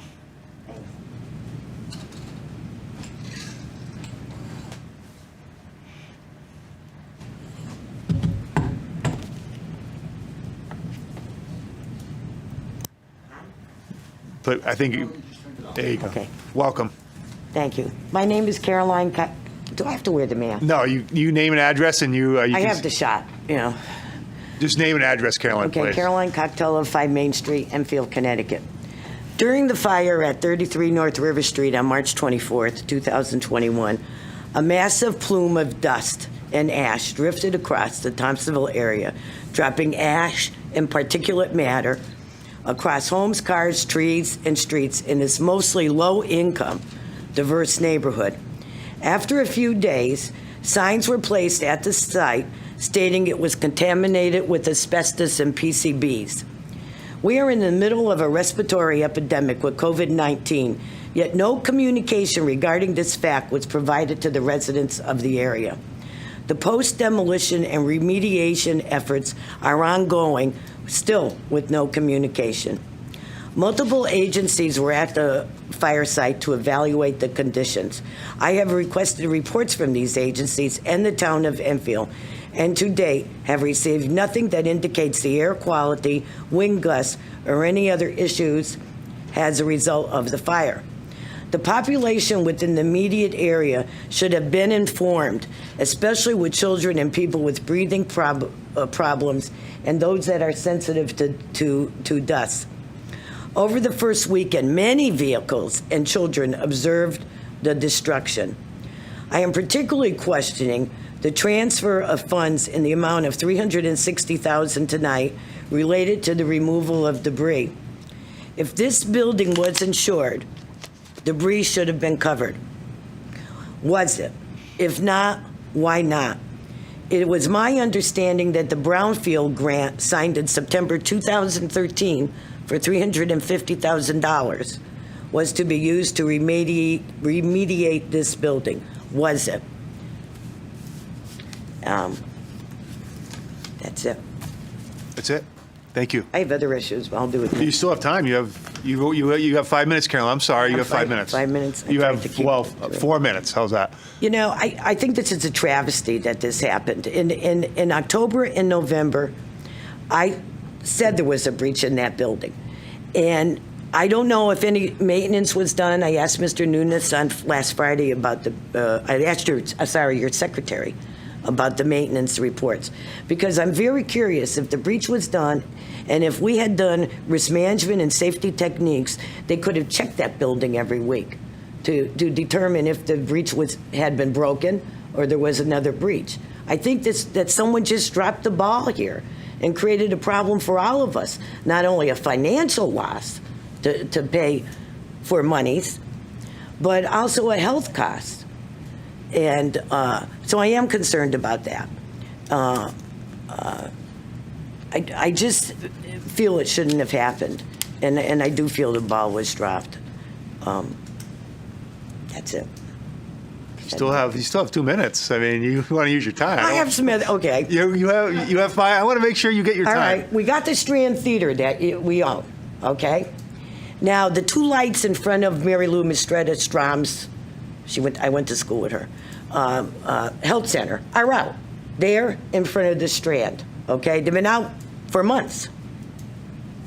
And I'm sure Mary Lou is probably looking down, but you know, I really think they should be fixed, because if you're going to do things with the Strand, you should have the lighting there, because there are a lot of people that hang around there, and especially with the soup kitchen now being up there, you don't have any lights at night. That was one of my things, and I'm glad you stopped the boats. You're doing great. You still got a minute left. I didn't think they would be covered by insurance. That's all my years in risk management. But I am, you know, I do think that they should have put some signs up everywhere. And, but I don't want to get off tangent, because I think with the people in the community, they don't have time, and they have kids going to school, and they don't have time to look at all this, and they don't really understand what asbestos and PCBs are. And if you've worked in it, and I did in government for many years under construction, I understand. So, but I do believe that who you hired, they are wonderful. They can go 6 inches to my house and still back up. So these guys were great. They are being great. The 15 trucks a day. Thank you very much. Big trucks. A lot of bricks. Okay, thank you very much. Thank you. Appreciate it. But communicate next time. Anyone else like to speak for the council at this time? Anyone else like to speak for the council? Yeah.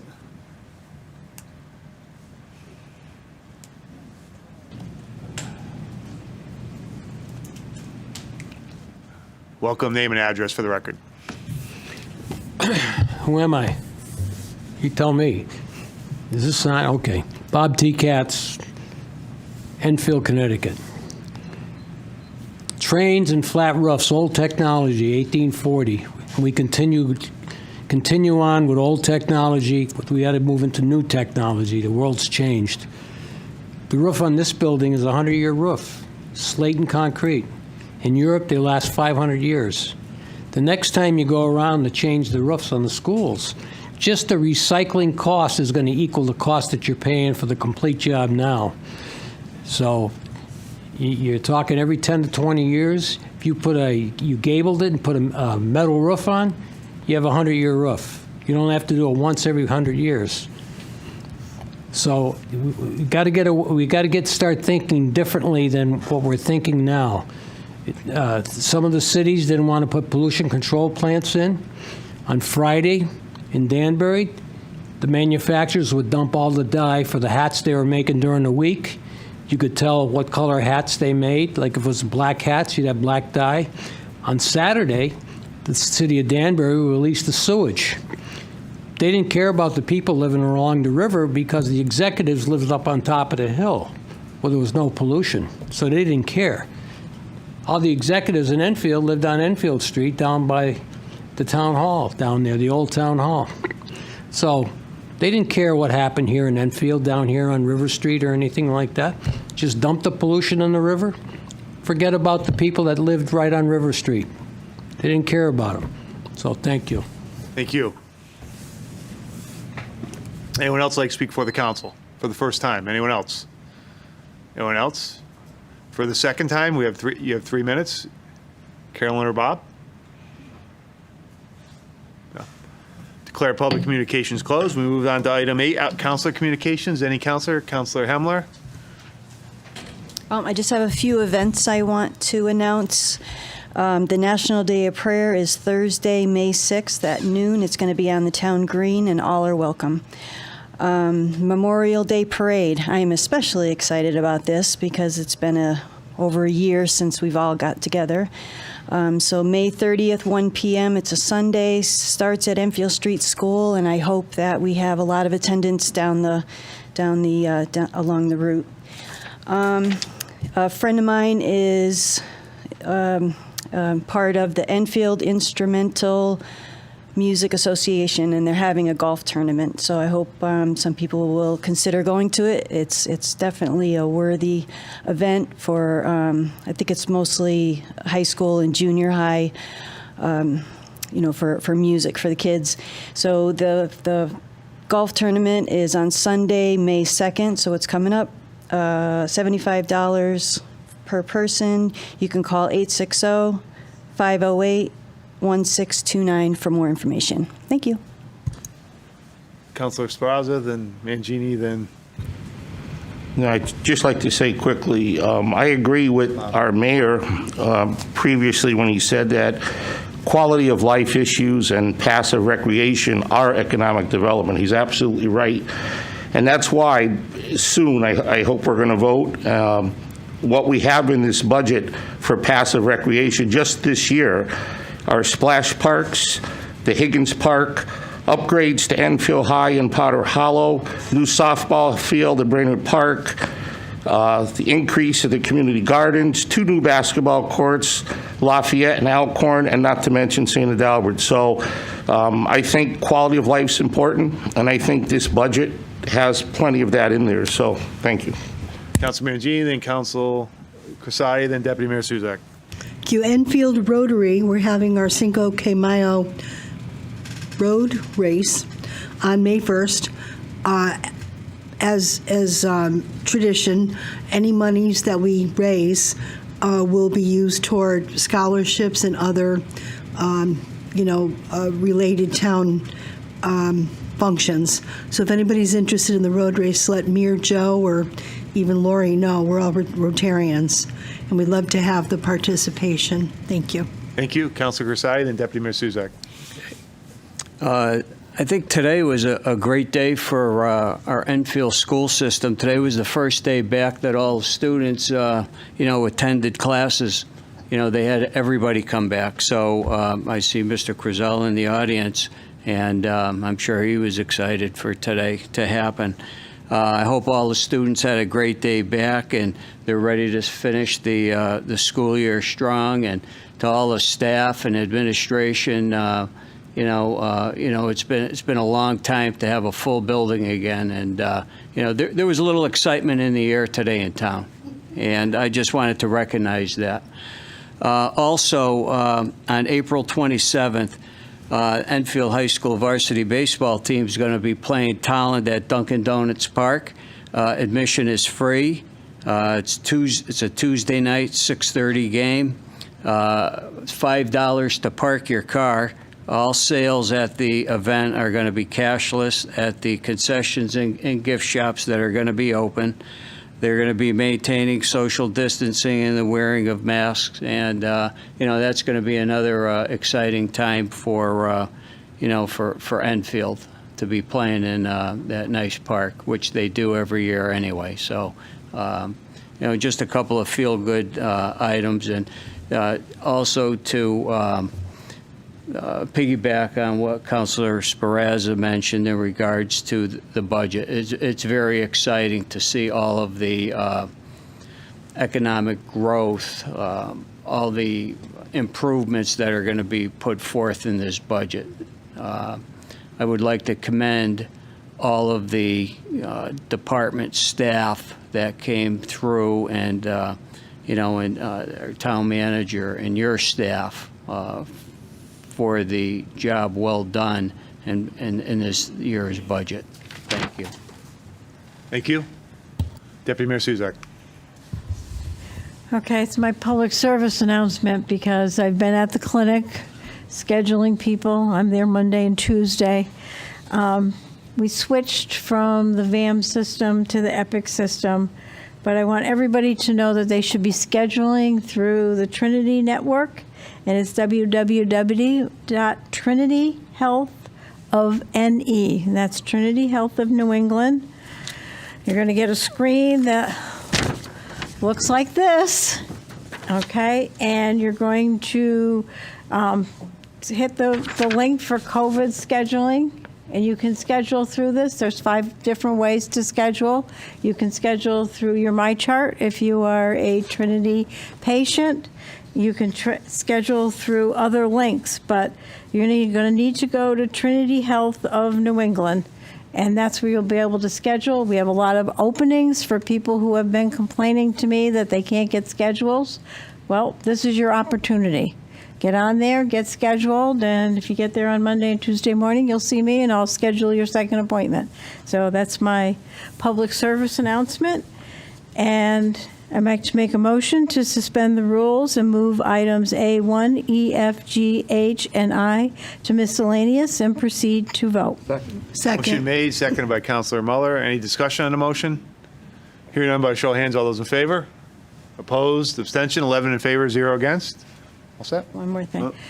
Also, Carolyn, I had the same question through the mayor to the town manager. I was reading through some of the old records on the casket factory, and I did see that, I thought the building was fully mediated and that there wasn't any asbestos, and PCBs, it's kind of not I don't know, it's a little too old for PCBs, so it's kind of a, late 60s, 70s type thing, and that's where we find most of those. But, I don't know. It's kind of frustrating, and I really sense Carolyn's frustration that, we don't know. And, I guess vacant buildings are always a hazard, and they're very difficult to insure and keep track of. So I guess lesson learned. Thank you. Anyone else have any questions or comments? Chris, just 2 questions. One, I know because it's on the consent agenda with the TIF district, the TIF refinance. I know we can only have like roughly 10%. Correct. Can we, for a possible meeting, maybe the development services look at possible TIF district for the northern end of Route 5 and Skidco? Yes, that's why they left some space, so Right. we didn't totally use it on Thompsonville and the square area, so we could at least do 1 or 2 others. Or maybe whatever, through development services then to the council at some point. And then, Chris, through you to the chief, we got an email that they're making some changes to the guards at the Osborne prison, where they're removing a guard and going at the main gate to a camera. So my question is, if one of our requirements is that they at least let us know. If they let our police department know, that they're doing, I think that actually happens next week, I believe, or at the end of this week. And did anyone let the prison liaison committee know that as well? If we could maybe through you to the chief ask those 2 questions, just so, again, we would appreciate, moving a guard at the main gate is a pretty big deal. Thank you. Certainly. No further questions. We move on to item 9, the town manager report. Good evening, councilors, Mr. Mayor. A couple of housekeeping items. Councilor Mangini wanted the picture of our president, so that has been hung with care.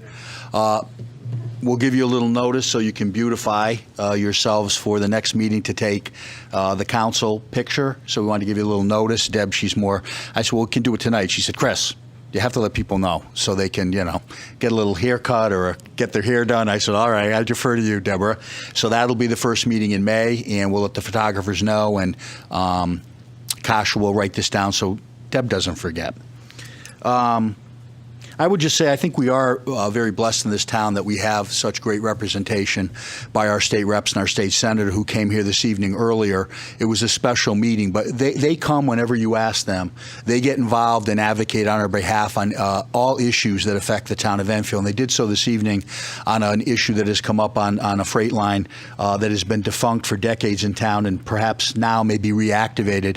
There's great concern about that. By neighbors, and there's also concern about the potential of being able to use it for trails, either in lieu of the freight line or at least adjacent to it. So they've had meetings over the last year and a half. They reported that to us this evening. I endorse anybody who didn't see that to go on to the manager's report tomorrow, and they can watch it. We'll be having the Deputy Commissioner of DOT, who's in charge of the project, Garrett Euclid, or Euclido. I hope he's not watching. He won't come if I mess it up, but Kasha knows who he is, so forgive me. But he's going to come and answer from the DOT perspective about the lease, the criteria, the fact that we would be able to do a trail or rail next to it. Our understanding from our legislators this evening is they're going to renew that lease with the gentleman who's had it for another year, and then consider economic advantages and disadvantages to going further at that time. So it's on our radar, and we'll be having meetings with DOT moving forward. Also, we're going to be having in May 17th, the privilege of the company of the Colonel of the Department of Environmental Protection at the request of Donna Susak and Carol Hall. That group came out, a big contingent last summer to Scannick Park to address a lot of the perennial issues we have there during the summer months. They made some real improvements. They had pledged to make even more for this year. So the Colonel of the DEP is going to come and fill us in on those issues on the 17th before we kick off Memorial Day. So we're trying to be proactive. So again, we also had, and I would endorse people look at our special meeting this evening, Attorney Matt Ritter, our bond counsel, to talk about referendums, do's and don'ts, how we can advocate for them, how we can expend, town funds in the advocacy of the upcoming agenda or referendums this fall once the council's considered them. And I think that's something that people would be interested in watching. So I think we're really fortunate that we have people of the caliber that we do that come to this town to inform us and assist us in such vital issues that affect our residents. Having said that, we're going to have on the agenda later a transfer in regard to the casket building 33 North River Street. What I can tell you is, and as you all are very familiar, any and all information that I received about the fire starting that morning, I forwarded to council. So we've been well aware what the reports were with DEEP and what the initial, at least, analysis was of the companies that have been out there in regard to what was in that leftover debris. So that's been shared. Ms. Cocktail has asked for an FOI, and we have to get the formal reports before we can give them to anybody, but we'll share them, of course. What I can tell you, Donald Nunes and John Wilcox will be on for the agenda item later in the program. Because while nothing's changed in the scope or what is contained in the rubble, designations under the DEP and EPA require certain disposal at certain sites, and that affects the price. So while the scope of the project or what's contained in the rubble hasn't changed, the cost has increased. So we are going to make that transfer this evening. Mr. Wilcox will explain it. I can tell you the purchase of the building was before my time as manager. It really was considered by the council and management at the time, and finance. You really cannot afford, or they won't insure those structures. They're old manufactured buildings. They have a lot of, oil and grease and things that have been used. The cost of it would be prohibitive, even if they would insure it. John Wilcox said that was fully discussed with the council and manager and explained to the council at the time, you can't insure it. It's not possible to do at any kind of reasonable expense. However, we do have coverage for the removal of the environmental cleanup. And Mr. Wilcox, and I've said this to the press, this has been repeated in the press, we've given all of the amounts that cost of removal, we've given the name of the contractors, we've kept the public fully informed about everything that's occurred. Nothing has been hidden. The truth of the matter is there was an unfortunate and tragic fire. Now, we have a lot of authority. We can do a lot of things. I can't stop those things from happening. There's been a lot of chatter and rumor and also social media. Oh, well, this was a conclave for, devil worshipers down there, and they were breaking in every day, and they were having meetings, and we knew about it. We've given freely to the police. The police has revealed all of the reports of service to the casket building, I think since 2017, to the Journal-Inquirer. None of that occurred. There were no break-ins. There was no damage. There were no vandals. There were no people living there. There were no homeless encampments. At worst, once somebody had damaged one of the plywood, DPW went out and replaced it the same day, went through the building and inspected it. As a matter of fact, almost on a weekly or monthly basis, we've been showing the building to prospective developers, going in, doing complete tours. Nothing untoward was occurring. There were no encampments. There were no people living there. There were no signs of break-in. There was no vandalism whatsoever. So once again, the facts will set you free. The analysis shows what was in the rubble. Now, if there's a fire and there's a plume of smoke, I would like anybody to explain to me what I am supposed to do at 5 in the morning when 7 fire departments are fighting a blaze to stop that from happening. It's beyond reasonable to expect that we could have done anything other than what the firefighters instructed us to do, what the DEP instructed us to do, and what the EPA, which was on scene, instructed us to do. If they had said, have people shelter in place, we would have gone door to door. We would have sent auxiliary and police. We would have done it. If they had said evacuate, we would have done that. We put the life and safety of our residents first in this town. We always have, and we always will. So I think that when you hear from Mr. Wilcox later and Mr. Nunes, you'll understand that everything has been done appropriately.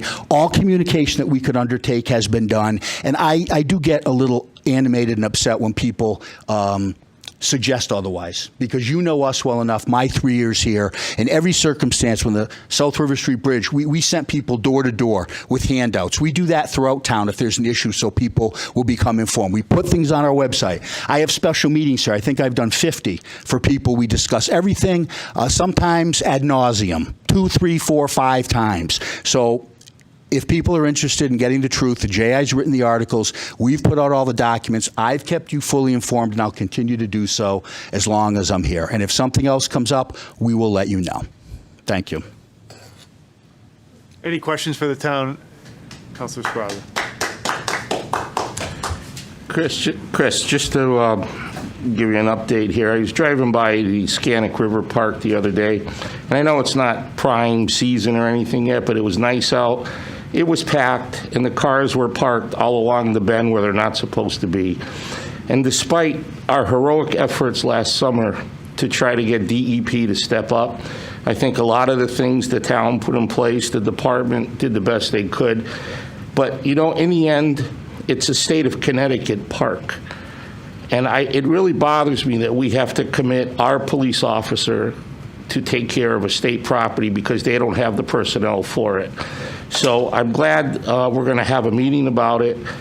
And I'm open to anything we can do, but I'm already seeing it now. And I don't know the answer to this, but I know that the state, it's theirs. They need to step up.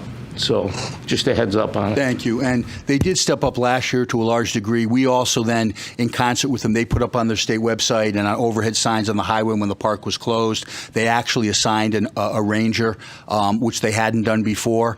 We also have signs that we've put up, park closed, and it worked to great effect last year. Usually they commence after Memorial Day.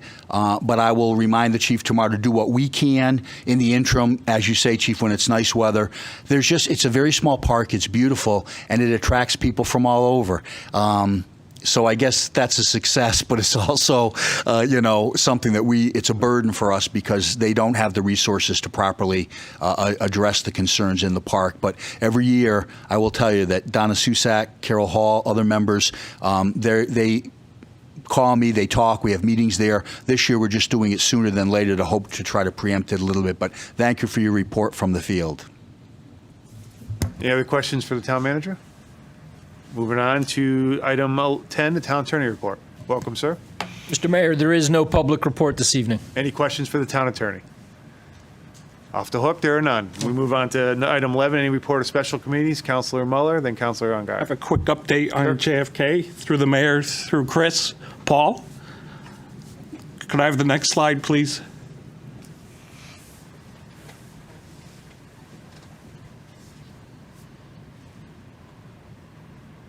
Thank you. That's the auditorium, the lobby area. The ceiling's been framed out, and the wood ceiling and wood panels are expected to be on site next week. Could I have the next slide, please? White Wing demolition and abatement has continued since the last meeting. The overhead MEP rough-in has begun as well. Next one, please, Paul. The kitchen area. The cafeteria, the walk-in coolers have been installed in the servery area, and the kitchen hood is scheduled to be on site this week. Next one, please, Paul. This is Blue Wing, occupied by the students and teachers and staff as of the last meeting. The AV Tech equipment mock-up was completed in one classroom, and the rest of equipment will be installed in that wing once the mock-up has been approved. And there's one more slide as well. That's the last, the mock-up. I don't have one of the gym, but the gym, the demolition abatement's begun in the existing gym and continues to be ongoing as well. That's my update. Thank you. Thank you. Councilor Ungary. I'd like to report that the Commission on Aging met this month. A lot of seniors have been asking me about the senior minor repair, and I'm sorry to report that that's still suspended right now. Right now, a lot of seniors want help getting their air conditioners put in their windows, and that's something that this program really helps a lot of people with. But right now, it's still suspended, so they're hoping to get that activated as soon as they can. Also, I wanted to report about the Senior Living Public Access TV. A lot of seniors still don't know about this, and it's a great resource for them. Martha McLeod will interview different people throughout the month, and last month she interviewed Officer Mark Rochette, and the topic was senior safety. April, this month, they're going to discuss awareness for seniors and how to watch out for scams. And next month, Martha will interview Lucian Lefebvre and Tony Torres from the American Legion. They're going to discuss veterans. So if you'd like to know when this program airs, and they do repeat the program, so they're offered different times during the month, they can call the Senior Center at 860-763-7425. Also, the Friends of the Seniors have ordered a new water fountain, and they're looking into installing some bocce courts over at the Senior Center. So some people will be excited about that. That's it.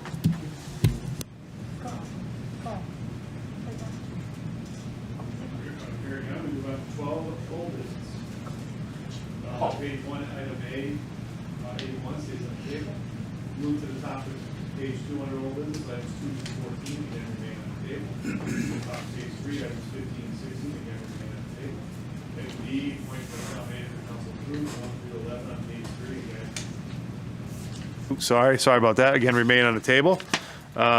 We move to the top of page 4, old business, items 12 through 15, again, remain on the table. Item C, appointments, P&Z Commission, council approved, there are none. Item D, discussion resolution MOU with the fire district, stays on the table. Item 13, new business, A, consent agenda, again, there is none. Item B, appointments, 1, 2, 3, and 4, again, remain on the table. Item C, appointment, town manager appointed, council approved, again, there are none. Item D, appointments, P&Z Commission appointed, council approved, again, there are none. Item 14, items for discussion. A, consent agenda has been moved. Item 1 has been moved to miscellaneous. B, appointments, town council appointed, there are none. Item C, town manager appointed, council approved, there are none. Appointments, P&Z Commission appointed, council approved, again, there are none. Item E, to budget adoption, has been moved to miscellaneous. F, G, H, and I has also been moved to miscellaneous. Moving to item 15, miscellaneous. The consent agenda, resolution to adopt proposed amendments to the Enfield Town Tax Increment Financing Midtown Master Plan is on the consent agenda. Do I have a motion to approve? By Councilor Mother. Second. Second by Councilor Mangini. It's on the consent agenda. We had the public hearing. We discussed the last meeting by a show of hands. All those in favor by a show of hands. Opposed? Abstentions? Sheila, 11 in favor and 0 against. We move on to, well, actually, yeah, so it's a consent. So I don't have to, with the consent, I don't have to read the resolution. Right. Moving on to item E, budget adoption. A, introduction to the main motion. Item A, excuse me, and Resolved that page 8, general fund revenue summary, and page 12, summary of expenditure by function of the town budget as submitted by the town manager, and the estimates for the fiscal year commencing July 1, 2021, ending June 30th, 2022, including estimates of receipts and expenditures and recommendations of said Town of Enfield 4.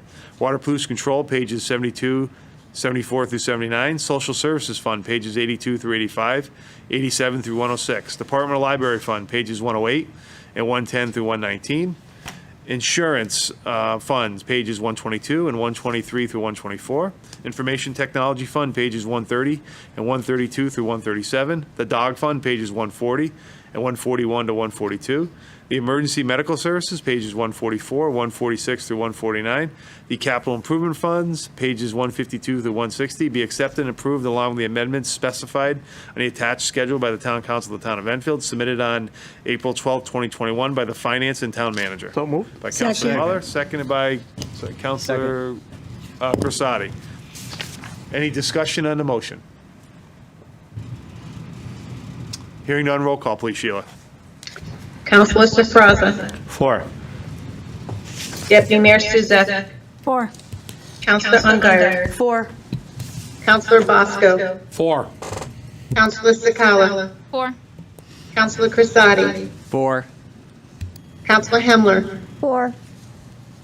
Mayor Ludwig. 4. Councilor Mangini. 4. Councilor Muller. 4. Councilor Riley. 4. 11 in favor, none against, and no abstentions. Thank you, Sheila. We move on to item EB, budget adoption resolution, capital improvement plan. Resolved that the Town Council of the Town of Enfield hereby finds and determines that each capital project for the 21-22 fiscal year indicated as a series or as a specific capital expenditure in a capital improvement annual budget shall constitute a single appropriation of funds for said series or expenditure, prepared on April 12, 2021 by the Director of Finance and Town Manager. So moved. By Councilor Mangini, seconded by Councilor Muller. Any questions or comments? Councilor Sakala. Thank you. I just want to say that we are truly lucky to be able to do a lot of these CIP projects in this next year's budget. I will give credit where credit's due. Chris, you did a phenomenal job, so thank you for that. I also think that we need to understand that not only did the federal government help us, so did the state. So I thank the state and the federal government for these funds. I'm just going to put my position on the record still. Higgins Park, love the idea. Hate the idea of taking away the field. I want everybody to understand. I don't approve of it, but this is a good budget, so I'm not going to let that stay in the way. But again, thank you for giving a new field since you're taking one away, but I still very much dislike it. Thank you. Any other questions or comments? Hearing none, roll call, please, Sheila. Councilor Sofraza. 4. Deputy Mayor Suzak. 4. Councilor Ungary. 4. Councilor Bosco. 4. Councilor Sakala. 4. Councilor Crissati. 4. Councilor Hemler. 4.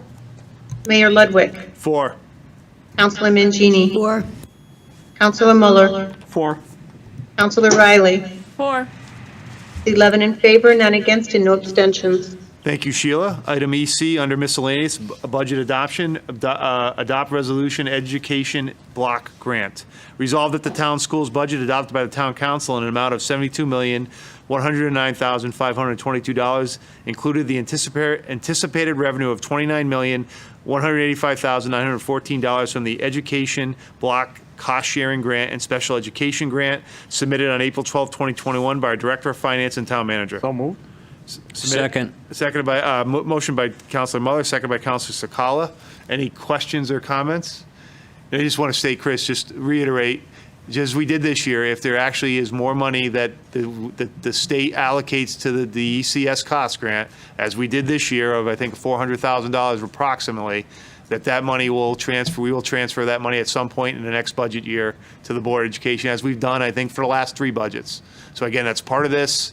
It's still within this, so again, this is an estimation. If they do get more money, great. That money will be passed on to the schools. I just wanted to make sure everyone was aware of that. We've done that, I think, for the last 3 budgets, I believe. So I just want to make sure that's aware. Any other comments? Hearing none, roll call, please, Sheila. Councilor Stropowski. 4. Deputy Mayor Suzak. 4. Councilor Ungary. 4. Councilor Bosco. 4. Councilor Sakala. 4. Councilor Crisati. 4. Councilor Hemler. 4. Mayor Ludwig. 4. Councilor Mangini. 4. Councilor Muller. 4. Councilor Riley. 4. It's 11 in favor, none against, and no abstentions. Thank you, Sheila. We move to under miscellaneous, item E, budget adoption, item ED, adopt resolution setting the tax rate. Resolve that a tax rate of 34.23 mils will be set on the real estate and business property, personal property grand list of October 1, 2020 for the town of Enfield and shall be payable in 2 semi-annual installments, July 1, 2021 and January 1, 2022. Be it further resolved that the tax rate of 34.23 mils be set on motor vehicle grand list of October 1, 2020, and shall be paid in full on July 1, 2021. And be it further resolved, however, that the real estate and personal property taxes amounting to $100 or less shall be paid in full on July 1, 2021. And be it further resolved that any motor vehicle, real estate, or business personal property taxes in the amount of $5 or less shall be waived pursuant to the Connecticut State Statute 12-144C, submitted on April 12, 2021 by our Director of Finance and Town Manager. So moved. Second. By Councilor Muller and seconded by Councilor Riley. Councilor Mangini? I just wanted to compliment our town staff, starting with our town manager, his office staff, all of our department heads, all of our workers. I've served on the town council over 20 years. I have never experienced such a smooth budget, ever. And I attribute that to the dedication of our town people that are, superb in their judgment, very stellar in their work ethics. And I just wanted to say thank you publicly to everyone that has done that. Thank you. Mr. Mayor? Sure, right, I sir. might, because you're going to take the vote. I would just like to extend our appreciation to this council, because likewise, it could not have occurred without the cooperation and the guidance that this council provides throughout the entire year. I really liked what the deputy mayor said at the public hearing. She said, thank you to our staff for listening to us. And you know what? It's a two-way street. If you don't share with us your thoughts and what your constituents think are priorities, then we can't be guided, and we can't bring forth and bring to fruition a budget such as this. I would just like to reiterate, this is no mill increase. There will be no tax increase this year. In May, we will have the public hearing on the water pollution control. We will set the rate there, and again, there will be no tax increase either. And I thank our staff, because we've worked hard to recruit and retain excellent people who are listening to you. I think one of the great benefits and what I really love that we are able to do is our special meetings from 6 to 7 that we had earlier in the evening, because it gives us an opportunity when we're not rushed, it's not 10 at night, it's not midnight, to really hear and flesh out issues in much greater detail than they ever did before. And I think that's really helped guide us and inform us as to what the facts are, what the needs of our community are, and what the desires of the community are. And I too, am gratified that we were able to do this budget, and I said it before, not only provides the town with what it needs, but many of the things that we've wanted and wished for over the years, and that's a big credit to this council. And again, as the mayor likes to say, we don't just do the budget in the last month or two of the fiscal year. We work at it all year long. We hear what your priorities are. We meet with council, all of the subcommittees of this council. The public doesn't understand, I think, or appreciate that not only do you meet here for all of these meetings, but then there are subcommittees for public works, subcommittees for public safety, for social services, for leisure. All of the time that all of these issues before they reach the agenda, you've already spent countless hours talking and bringing people and discussing them. So we may make it look smooth here, but as I like to say, it's only because of all the hard work that goes on behind the scenes. So from my heart and the staff, we thank you. Anyone else have any questions or comments? Deputy Mayor Suzak. I think people in this community, we see it in the paper, but we don't say it enough. The hard work of everybody has grown the grand list. And that is a big part of why we are able to keep our tax rate flat and do some of the projects that we need to do. It's nice to get state money, it's nice to get federal money, but it's really great to grow your grand list. So I know our Director of Finance is listening. Would you like to make any comments? I mean, who knew Direct Finance would be as exciting as it is? So we want to make sure he has a chance. Anything, John, you'd like to say? Mayor, no, thank you. I'm usually better out behind the scenes. So, well, again, I think people don't realize. I mean, when you talk about finance, if you're working in any, like I do in the private sector, the fact that we do it with the staff that we do, with the amount of money in different revenue streams, that really people don't realize how many different revenue streams the town has, or claim buckets or expense buckets. It is a lot of different moving parts. And so, I know John likes to be quiet behind the scenes, but again, I think it really is, to your point, three years in the making of just continually looking through this budget and doing everything we can to maximize people's tax dollars. And of course, John and his staff, who again, I know the quiet people, the finance people never get the credit, only get the bad news when stuff happens. So again, you and your team, deserve a ton of credit for this. And thank you, John.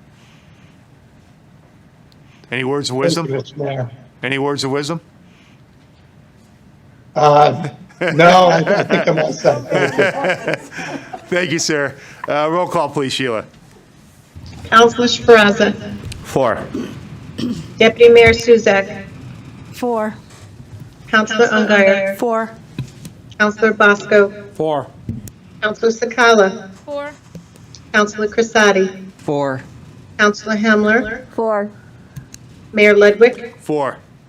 Councilor Mangini. 4. Councilor Muller. 4. Councilor Riley. 4. 11 in favor, none against, and no abstentions. Thank you, Sheila. Item F under miscellaneous, request a transfer of funds for Higgins Park Playscape of $200,000. Resolve that in accordance with Chapter 6, Section 8F of the Town Charter. The following transfer is hereby made. From the general fund revenue appropriated fund balance of $200,000 to the general fund unallocated transfer of $200,000. From the capital non-recurring fund, from the CIP fund reserve 2020-2021 general fund transfers at $200,000 to the Higgins Park Playscape construction services at $200,000. Certify the above funds are certify the above funds are available as of April 13, 2021 by Director of Finance John Wilcox and are approved by our town manager Christopher Bromson. So moved.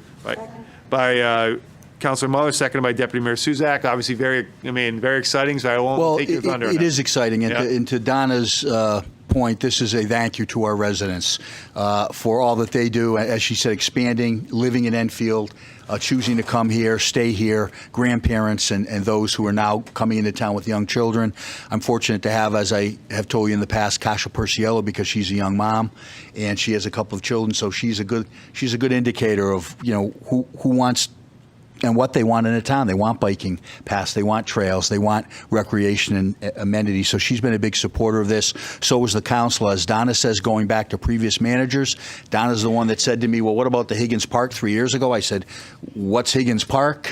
We pulled off the old plans and dusted them off. But what I'm especially and particularly proud of is that people should understand this is in the budget you just passed. But normally what we do is we wait till July 1st, the money's appropriated, then we go out to bid and we say, we'll have it for you next year. Well, I was hopeful, and in talking to council and getting positive feedback, that we went out to, on the state list, to one of the top manufacturers of playscapes. We used Central Park as a model. We had Allison from Recreation weigh in. What do people want? What age groups? And we came up with a beautiful playscape, and we already have it designed. And we're going to purchase it tomorrow morning, and it's going to be in, God willing, and the Connecticut River doesn't rise this summer, so people can enjoy it. And Kash is going to answer a few more questions about it, but we'd like to put it up for you and let you see it too. Welcome, Kasha. You have the floor. Hello, good evening. Can everyone see the screen I'm sharing? Yes. Oh, Yes. Perfect, thank you. Thank you. So as you can see, this is the plan for the playscape. Like Chris said, Donald Moons and Allison from Recreation and I all talked about what we'd like to see. So as you can see, it's very modern. We don't have, especially for the older kids, we don't have anything that looks like this in town. So the toddler playground, the smaller one that's right over, if you can see my mouse, right there, is for ages 2 to 5. The bigger playground is for ages 5 to 12. As you can see, the whole bottom of it is the rubber poured in place. Donald, correct me if I'm wrong. That's what it's called, the rubber bottom for it to ensure safety if there's any falls. It has quite a variety of swings available, including a friendship swing, which I don't believe we have anywhere in town right now, at least that I haven't seen. So we're very excited about that. And as Chris said, you know, I do have young kids, and I'm very excited to come see this when it's finished. So that's the information I have. If you have any questions, please let me know. That's all I had. Thank you, Kasha. Councilor Sakala. Just where exactly is this going? Donald, this will be adjacent more behind Town Hall in Higgins Park, between us and the fire station. Donald, I think he had another picture, another couple of views. I don't know if they're up there, but would you like to? Yeah, let me find I can that. share them. Okay. Go ahead, Kasha. Sorry. Welcome, Donald. Good evening, Mayor. Welcome. This is from the other angle. Yeah, there is a fourth one. One of the other, there's 2 other PDFs, Kasha, that I sent where the location was. Let me try to get to those. Hold on, let me try to do it on my side too, just in case. I guess I'm asking, is anything being torn down to put that in this summer? Where exactly is it going? No, it's going behind us. It's going to require that the softball field be moved. Okay, and are we going to have that new softball field by the fall? Mr. Gar has reached out. He has a plan. I guess he's spoken to your league as well for the summer, and they do have a plan for the fall as well. But Brainerd Park will not be built for this fall. It will be built in the summer. So they have alternate sites, and we can discuss that. We have a fields meeting tomorrow, and Mark says he's reached out to all of the different teams to tell them where they'll be playing, so we can discuss that. Oh, can you enlarge that a little bit? Excuse me? I am trying. Let me see if I can. I can share zoom mine. a little. You can hit Control Roll. Control roll. Thank you, Donald. Okay. There we go. So this right here, where it says play structures, is our current town hall parking lot. Right, Donald? Can you confirm that I'm correct there? Yes. Okay. Perfect. So it's to the side of where the current parking lot is. Yep, it's to the west of the current parking lot. This area, the area that's just to the north of the pool, is the gym, just for orientation wise. And like I said, where she said it was play structures, that's the parking lot, and that is the edge of the parking lot, right where the path is. If you go a little to the left, Kasha, right there. That's the edge of the parking lot right now. And our hope is, as I said, we've had such a successful farmers market that now this summer, hopefully by midway through, you'll be able to come and shop and then use the playscape with your children as well. So you still have the floor. You have any other questions? Yeah, so I don't have a problem with this, like we discussed, but it was not that the softball field was going to be unusable by the fall, because that's when everybody uses that field. It's the only softball field with lights. So if you're not going to have a softball field with lights by end of August, then softball has nowhere to play. Well, all I can say is that the instruction was for council to proceed with this. I've been clear that it would require, we're going to start the construction behind here, hopefully also have the walking trail. We provided for the field for the summer. I know you said fall was more important. Mark Gar, and all I can tell you is they said they had plans for it. I also reached out to Mr. Sferaza today, just as a backup, although they said they had other field, that he would make Mount Carmel available too, which has lighting for the exclusive use if they needed it, in addition to the other fields that they have. I'll just make it clear. I've been clear about this. If we want to be able to have this amenity this summer, then we have to construct it this summer. If there's a chance that it's going to, and it is going to impact and interrupt, but that's a council decision. If you want 100% assurance, there's not going to, we're going to have fields for you. I can't say it's to your liking. It probably isn't, but they informed me they've reached out and they've provided for the entire summer and that we're working on the fall. They had ideas, and that's why I reached out to Councilor Sferrazza. But by your vote tonight, we are constructing. If you don't want to proceed and you want to do it next year, that's a council prerogative. So when is the Brainerd Field going to start? When are you going to start construction on that? Donald, well, that, we have to go out to bid. That has to be done because it's such a big project. So Donald, Guy, I had asked, I was hopeful we could do that too, but they can only do so much. Donald, when do you anticipate the Brainerd Field being up and running? I know you said next summer to me. Yes, it's going to be next year for sure. We have another week to go before our consultants submit their proposals to us.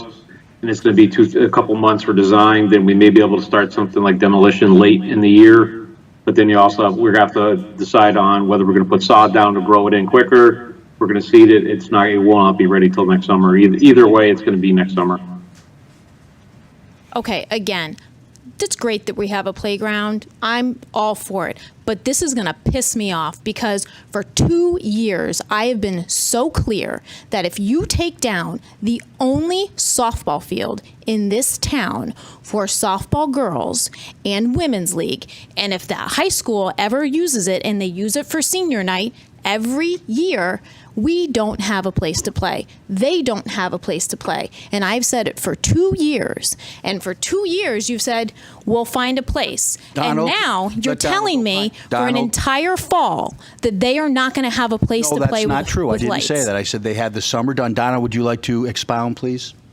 Yeah, for the summer league, they're going to be playing on Monday nights at Brainerd Park under the lights. Mark worked with the person who runs the male league over there. One of the fields will be given to them strictly for that purpose on Monday evenings. So that's the rest of the spring and summer. And regarding fall, like the manager said, we're working on that, but there's also plans that Chris has brought up. I was looking for additional. I said there's no way that we can't have a place to play, and if we have to work or get some night lights at some fields, we'll rent them. But that's up to the council. Again, I'm not the last word on this. This is your decision, and Gina's been very clear that she's not happy about losing the field in the first instance. She's been gracious in saying, we'll live with Brainerd Park. But if any of you or the rest of you, it's not my decision. We brought it forward this evening. I had assumed because they've reached out to your league that they were fully aware because Mark had said he's talked to everybody. And I just had the double safety of talking to Mr. Sferrazza tonight just in case because they do have lit fields at Mount Carmel and you would have exclusive use there. But the cards are on the table, so it's up to the council. I mean, if you're asking them not to do it, to not start the playscape, and I don't want to make you the bad guy, but I think it's for now or forever hold your peace. I feel like you've already made me the bad guy. No, I don't think you're the bad guy at all. I think you're advocating for your constituency, and you're right, and that's why we provided for a field. I have to look at the big picture. I just think that being able to offer this amenity sooner for people who've been cooped up all year is probably going to avail thousands of families. I agree with that. I'm saying they should not be mutually exclusive. Right. So but the bottom line is, if we pass this, we're going to sign the purchase agreement, and that field then will be transitioned. I don't know, how soon are they starting the playscape, Donald? It'll be about 6 to 8 weeks to get the material in. So just after that, the contractor. So you still have the ability to use it. We'd have the other proviso after, and then we'd make sure you had a place. I'm not going to leave you out in the cold and right, the fall is the issue. The fall is the issue. So here is my public request. Okay. Move those lights to Eli Whitney. Well, we can, I can't say what Donald can say about the cost. We look to see what we could do to get portable lights, because I know you'll fill this room with 200 people. And I don't want to see that unless they're chanting for me, not asking to hang me by the playscape. So all I can say is we made the provisions for the summer, and I had a backup plan for the fall. So that's the best I can tell you at this juncture to make sure that you have the fields. But it's in the hands of the council. Anyone else have any questions or comments? Deputy Mayor Souza. If we did have to light the fields over at, I think that's actually library land. I don't believe it belongs to Eli Whitney. It's a little confusing there. Would it be better not to move those lights, but to make a commitment to put some lights there? I mean, some of this equipment we have is so old, and you go to move it, and it's just, how do we maybe not move laterally, but if we have to do something, how do we move forward? And maybe lights there would be a forward movement along with, we would gain an extra amenity rather than just. Donna, what is the cost approximately? You usually tell me about $100,000 for that kind of thing. No, so brand new lighting for a softball diamond is $195,000. That's installed. That's supplied and installed. Is that permanent or portable? Permanent. That's 100% permanent. That's a 25-year warranty. What about portable? Portable, I don't have the cost in front of me, Mayor. Okay. They were looking at that in case we needed it. I mean, I'd be committed, I'd be supportive of portable then as we look to get a permanent solution. I mean, I think that's fair. I mean, I agree. And I would get it if it's at Eli Whitney, that's fair. Would you be, portable as we look, before we commit to making a permanent solution here, we are building a park. So, at least that gives us some time to figure out if we want to put permanent there. I'm fair. I think that's fair. Yeah, I'd be committed to that. Yeah.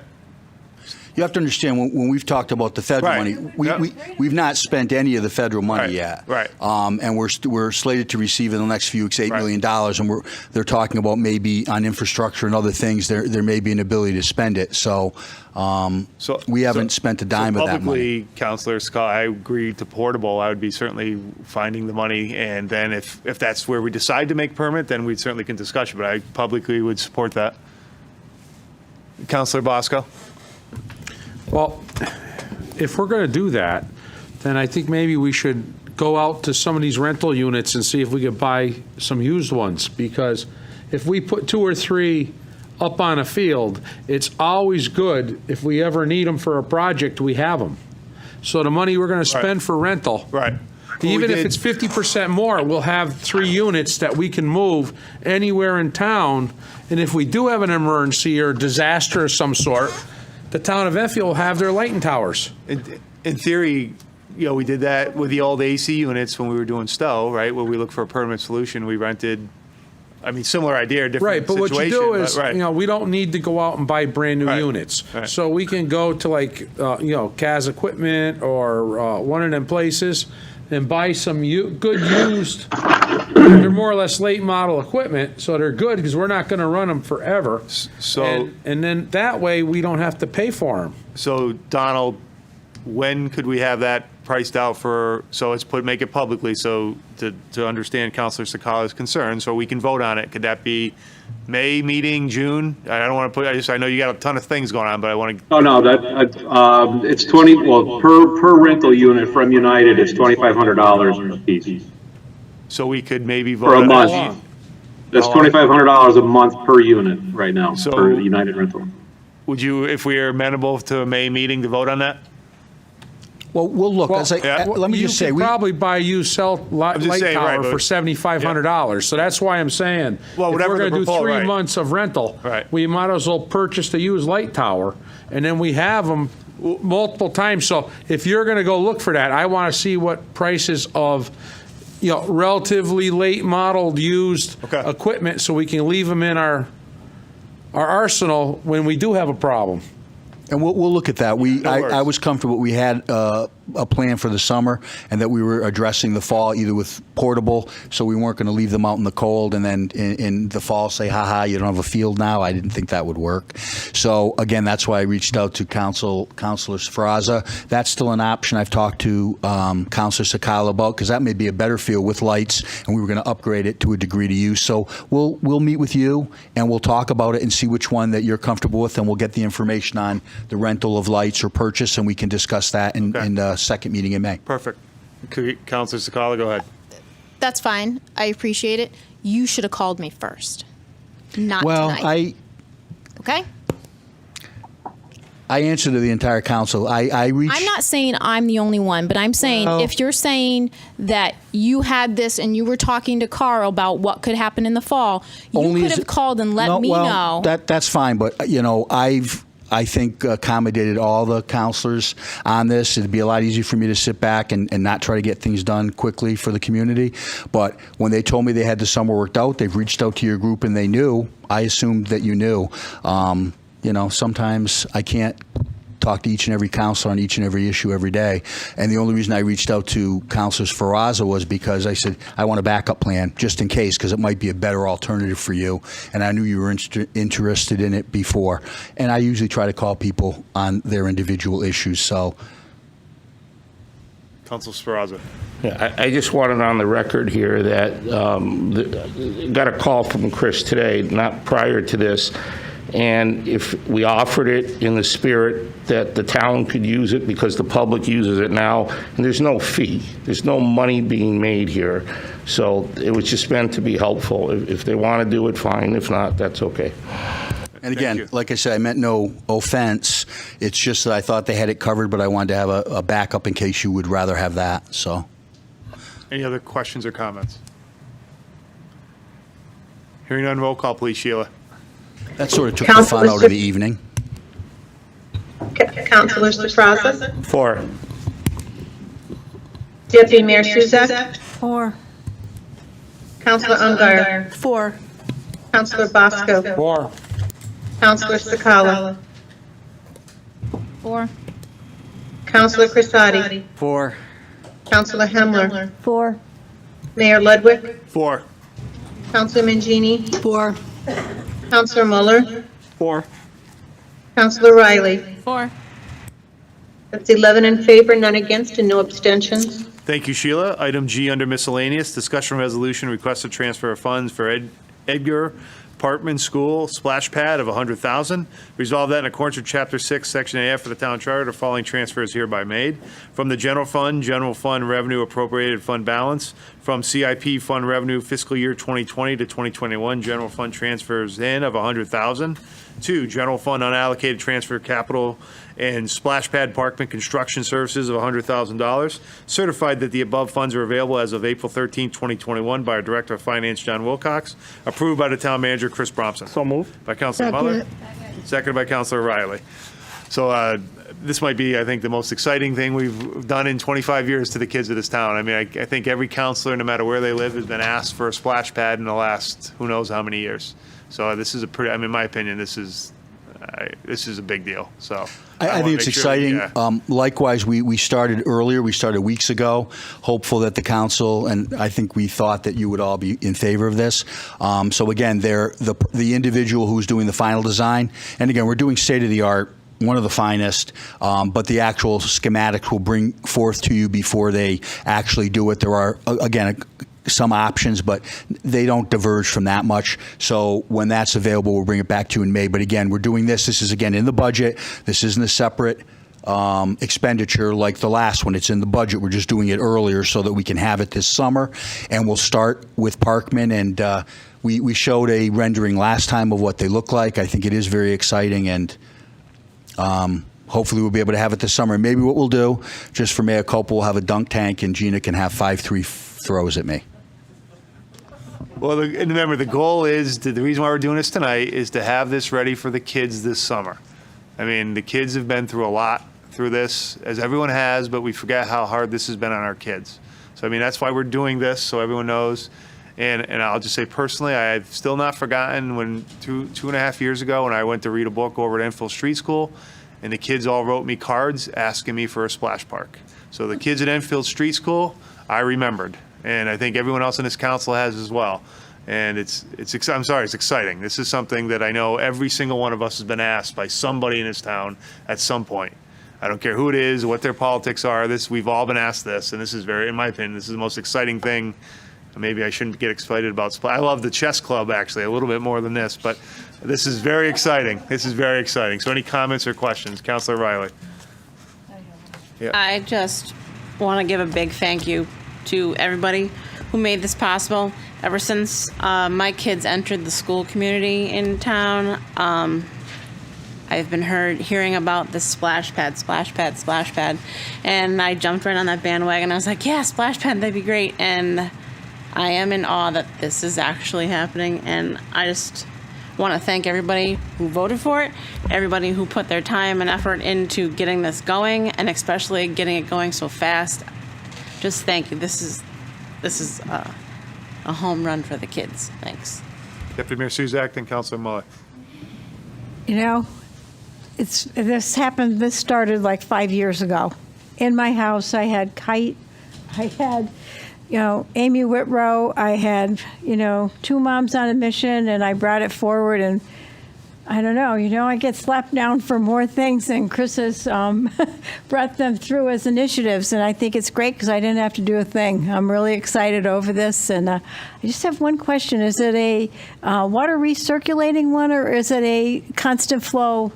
Donald's going to look freshwater at that. one? The cost for the recycling was more exorbitant. We've Yes, funded that's in what the I water, thought. and then if everybody loves this summer, and in the recreation referendum, if we choose to do more, we can look at that again. But we figure for this one and the cost, this Right, was where you have a pool associated with it, a correct. recycling one is different. Donald can chime in if cost you'd like. benefit there probably, but thank everybody, and sometimes you need to get some young people in the town hall, and that's how you get something.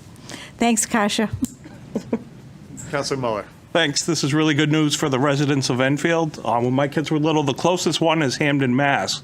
And the center Hamden, Mass on the left there, there's the closest one. It'll be great to have it right here in town. Thank you. Councilor Bosco. I don't know. I'm glad this is happening, but I feel bad for the teachers because I know when I was a kid, I would be looking out that window. They would have to put shades up because all I'd be doing is dreaming about playing on that waterscape. I wouldn't get no work done. Anyone else have any questions or comments? Hearing none, roll call, please, Sheila. Councilor Sofraza. 4. Deputy Mayor Suzak. 4. Councilor Ungary. 4. Councilor Bosco. 4. Councilor Sakala. 4. Councilor Crisati. 4. Councilor Hemler. 4. Mayor Ludwig. 4. Councilor Mangini. 4. Councilor Muller. 4. Councilor Riley. 4. 11 in favor, none against, and no abstentions. Thank you, Sheila. Moving on to item H, discussion resolution, request to transfer funds for 33 North River Street, $180,000. Resolved that in accordance with Chapter 6, Section A of the Town Charter, the following transfer is hereby made. From the general fund revenue appropriated fund balance, $180,000. CIP fund reserve fiscal year 2020 to 2021, general fund transfers in of $180,000. 2, general fund unallocated transfers to capital. ARC and Engineering Construction Services, $180,000. 2, ARC and Engineering Construction Services, $180,000. Certified that the above funds are available as of January 16, 2021, by our Director of Finance, John Wilcox, and approved by our Town Manager, Chris Bromson. So moved. By Councilor Second. Muller, seconded by Councilor Mangini. Mr. Mayor, as I spoke to in the manager report, this is an issue that Donald is going to give an update. There was a cover memo. He can answer the questions about the content. John Wilcox can confirm that our insurer has said we do have coverage for the removal, and we'll submit, and we are doing that as the costs come forward. So we're hopeful and confident that this will be reimbursed to our general fund. And my comments earlier, I in no way meant to disregard or underrate the strong feelings of Miss Cocktella. It's one thing for us to have these things, and you read about it, you see it on the news. She was right there, living there. So I understand how concerned she is, and I know that she's talked to Deb in my office. We've given her information. We'll continue to do that. We'll keep her updated. If she has any questions whatsoever, please, Miss Cocktella, call me. So that if you think there's any communication or information you'd like more, we will make an extra effort, because I understand being down there in that zone of danger was scary. So I appreciate that, and we'll continue to do our best to remediate it, clear it in a safe manner, and I hope that it will be a better area for it. And again, we're meeting with Eversource this week in an attempt to negotiate not only obtaining that property adjacent to, but remediating it and capping it to make the area even safer. Unfortunately, in days gone by, as you know, with power sources and the way they built, there were a lot of poisons and a lot of chemicals that were used in these areas and these buildings, and we're left with the high cost and the risk of having to remediate them when you go to make improvements, or you remove a building, or God forbid when you have a tragic fire like this. So we're sensitive to it, and we, as I said before, our concern is for the safety of our residents. That's utmost in our minds. It was that evening and that day and the next day for the firefighters. Mr. Nunes was there for 24 hours. Our chief building inspector, Ray Stedward, was there for 24 hours. the firefighters from all the districts. It was an heroic effort. And in fact, part of the building collapsed near one of them. We could have lost a firefighter. Thankfully, only one went to the hospital for respiratory and recovered. But these are serious matters, and we take them as such. Donald? Welcome, Donald News, our Director of Public Works, and our Director of Finance, John Wilcox. Go ahead, Donald. Welcome. All right, good evening. All right, so DPW consulted with our demolition contractor, our waste disposal facility, and our environmental engineer on how to safely, quickly, and basically economically remove all the debris and rubble. And after the fire, after it was already down, it was determined that really the best method for disposal was to characterize the rubble as assumed PCB asbestos waste versus asbestos only because of the complexity of the regulations. Now, this recommendation was based on the best available information from prior testing, which identified, like Chris said, we had PCBs, asbestos, and there was lead in the building. So some of those complex regulations so if we wanted to characterize it just as asbestos, we would have to set up a 5 foot by 5 foot by 5 foot grid across the whole area of the demolition. Now, the pile height range from 12 to 15 feet high. It's about 130 feet long and about 40 feet wide. This would result in 624 samples that we would have to take. So we got a 5 foot cube that's on the ground. We'd have to take a representative sample from each one of those 624 cubes, if you will. Once those samples came back and materials identified, they would have to be separated by that 5 foot by 5 foot by 5 foot grid and placed into separate dumpsters. So the cost of the testing, the preparing the grid, and the contractor cost would be about $90,000 to $100,000 right then and there, plus the cost of disposal, plus the cost of labor and machinery costs, and all of our environmental costs on top of all that. So based upon the best available information that we had from old plans and everything, the best way to go was to make it as assumed PCB waste, and this would be the best thing for the town.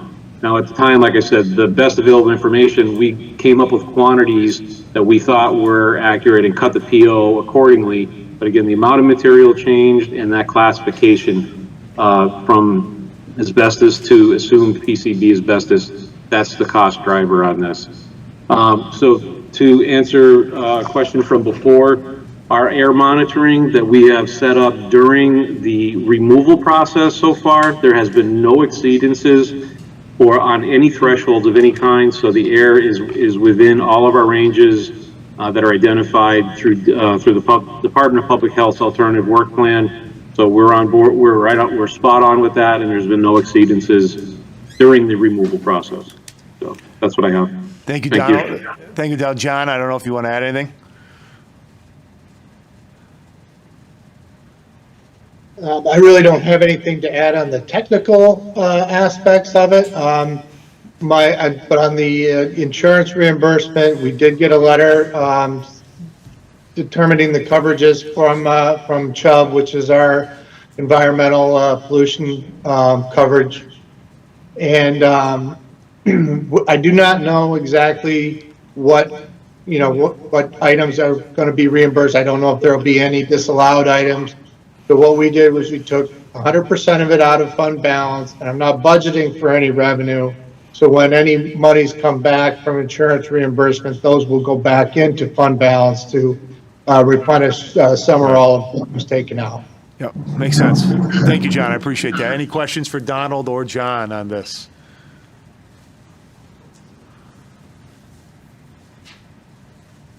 Hearing none, roll call, please, Sheila. Councilor Sifraza. 4. Deputy Mayor Suzak. 4. Councilor Ungary. 4. Councilor Bosco. 4. Councilor Sakala. 4. Councilor Crisati. 4. Councilor Hemler. 4. Mayor Ludwig. 4. Councilor Mangini. 4. Councilor Muller. 4. Councilor Riley. 4. 11 in favor, none against, and no abstentions. Thank you, Sheila, and thank you, Donald and John. We appreciate it. Thank you. You're welcome, Mayor. Thank you. Thank you, gentlemen. I, discussion resolution to appoint firm to audit fiscal year 2020 and 2021, whereas Chapter 3, Section 2 of the town charter states the council shall annually designate an independent public a public accountant or firm to audit the books and accounts of the town. Whereas the Director of Finance solicited and reviewed bids for such services and therefore recommends the appointment of the audit firm Clifton Larson Allen LLP to audit the town account for fiscal year ending June 30th, 2021. Now therefore be it resolved that the Enfield Town Council does hereby designate the audit firm of Clifton Larson Allen LLP to audit the town's accounts for the fiscal year ending June 30th, 2021, in accordance with the above recommendations submitted on April 8th, 2021 by our Director of Finance, John Wilcox. So moved. By Deputy Mayor Suzak, seconded by Councilor Riley. I think this is a straightforward one. This is Bloom Shapiro who got, I think, purchased. So, I mean, we're not really changing accountants, just for the record. John, I don't know if John. John, if you'd like to. Yeah, if there's anything, John, sorry, go ahead, Chris. Nope, I was going to say Go ahead, John can address it. Yes, that is correct. Without the bed, Bloom Shapiro has been they've done a good job for us in the past.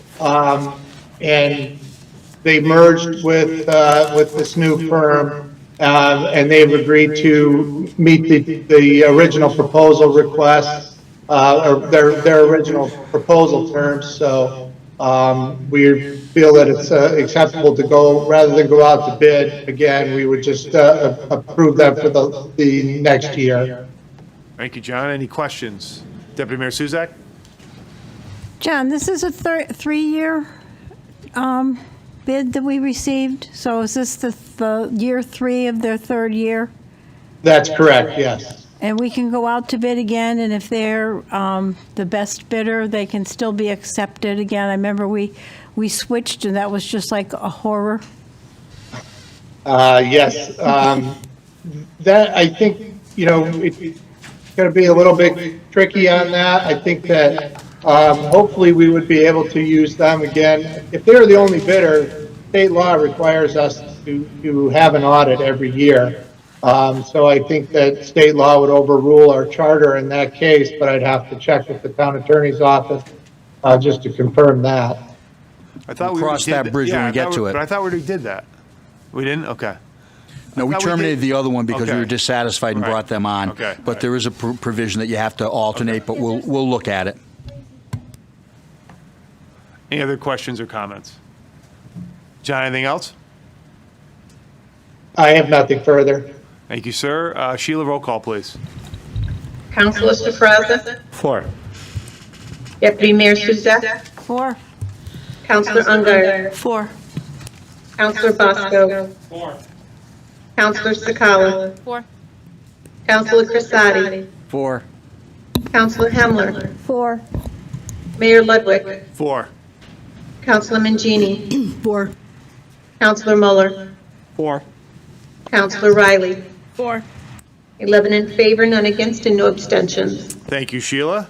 We move on to item 16, public communications. Would anyone like to speak for the, Carolyn? You have 3 minutes this time. Just name and address. I know you already gave it, but Caroline Costello, 5 Main Street. welcome. And Enfield. I think you just got to put the button on. You're good. I have a copy of the Chubb policy. And I could not find this building, the building at 33 North River Street, on this policy. So, and your secretary sent it to me in a PDF file this afternoon, and I had to read it. So, I know we have to do the remediation. It has to be done. But I don't see where the coverage is there on this policy. And I was in risk management for 30 years with the city of New York and the city of Chicago. So I don't want this council to think that there is coverage. There is coverage, and we have a letter from our insurer that we'll share with you tomorrow. And it doesn't have to be enumerated in the policy, ma'am. You know, maybe you've had some experience in the area, but we have attorneys. Well, I and think we, so. And I don't want to. I don't want to debate it. Yeah, Mr. Wilcox will share the email from our carrier that we have coverage. Sorry. Period.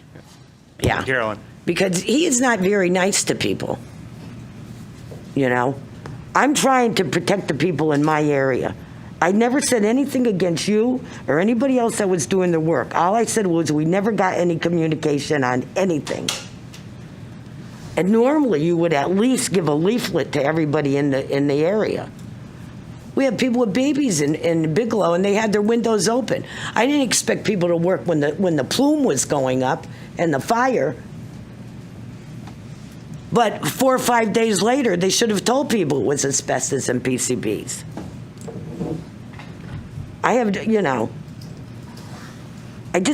You were very mean. And I didn't say anything against anybody. I didn't mean to be mean. I apologize, Ms. Costello. I spent all afternoon reading both the liability policy and the pollution policy. And I can't find an endorsement on here saying they're going to cover it. That's all. I just wanted to know where the money was coming from. So, and thank you for apologizing, because I felt I deserved it. Thank you. You're welcome. Anyone else like to speak for the council?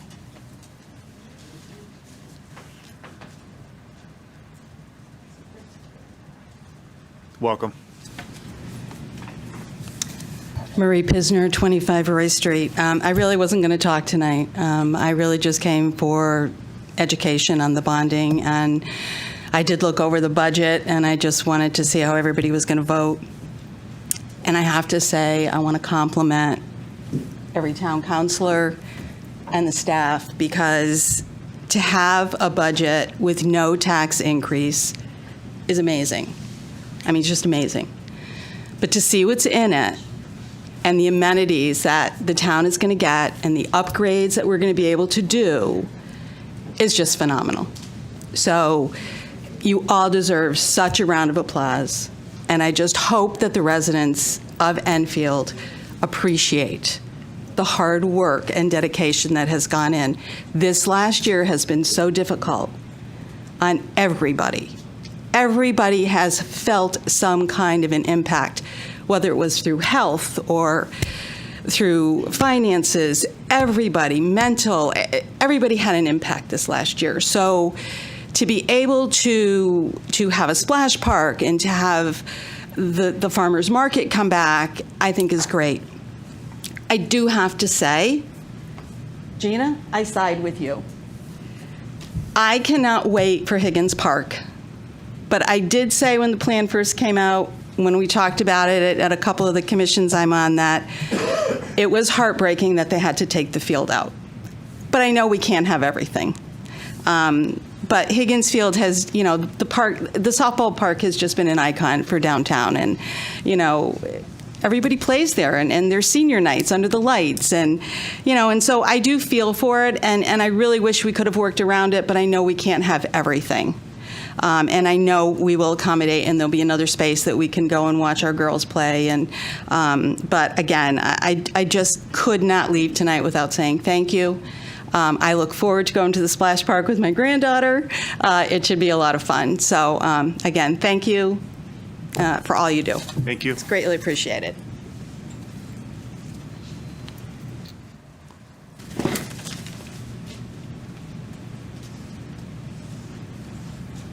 Welcome.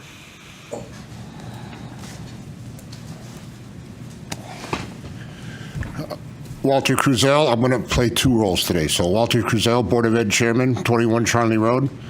Thank you for passing the budget as you did. As it was said many times, between the board and the council, we've been working together now for many years. To this day, I remember the intern town manager after Matt Koppler left, and I can't remember his name. We left the meeting of the 20 of us in one room, and we left the meeting out in the parking lot, and he said 40 years he was a town manager, and he's never seen a town that the council and the board work together so hard. So, and thank you to Town Manager Bromson, working with Superintendent Drezig. I call it the Chris and Chris show. They communicate every day, and it's phenomenal what we do. So that's my Board of Ed hat off. Back to my personal hat now, 21 Charney Road. 33 North River Street, from 1973 to 1980, was a childhood home for me. My father had his business there on the first floor. He spent 16-hour days there working. And we would be dropped off after school. We would have our bicycles. We'd ride our bikes around town. And my father was like our babysitter. I was between the year of 7 and 14 years old. I know that building in and out, and it was the day it burnt, the day the fire started. I got down there at 8 o'clock in the morning, and I spent most of the day down there. And yes, they had monitors all over monitoring the air. I do remember seeing them monitoring the air, asking people what's going on. But you know, there was no boiler that I know of in that building, so there was no asbestos pipes. You know, usually with boilers you have pipes covered with asbestos. There was no pipes with asbestos that I know of. And like I said, I lived there for 7 years. My father lived there for 7 years. My father even worked there in the 60s when it was a former company. And he's 83 years old now, and he's still breathing and everything fine. So I understand how Donald mentioned that we assuming that there is PCBs and asbestos, but with what I saw the monitoring, if there was, like the town manager said, if there was an issue, we would have had knocking on the doors and getting people out of there. But I think you did fine. You did a great job.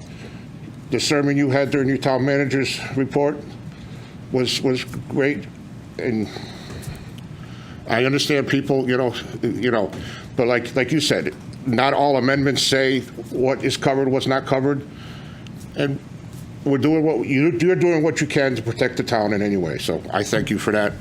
And I miss that building to this day, so just wanted to say that. Thank you. Bob.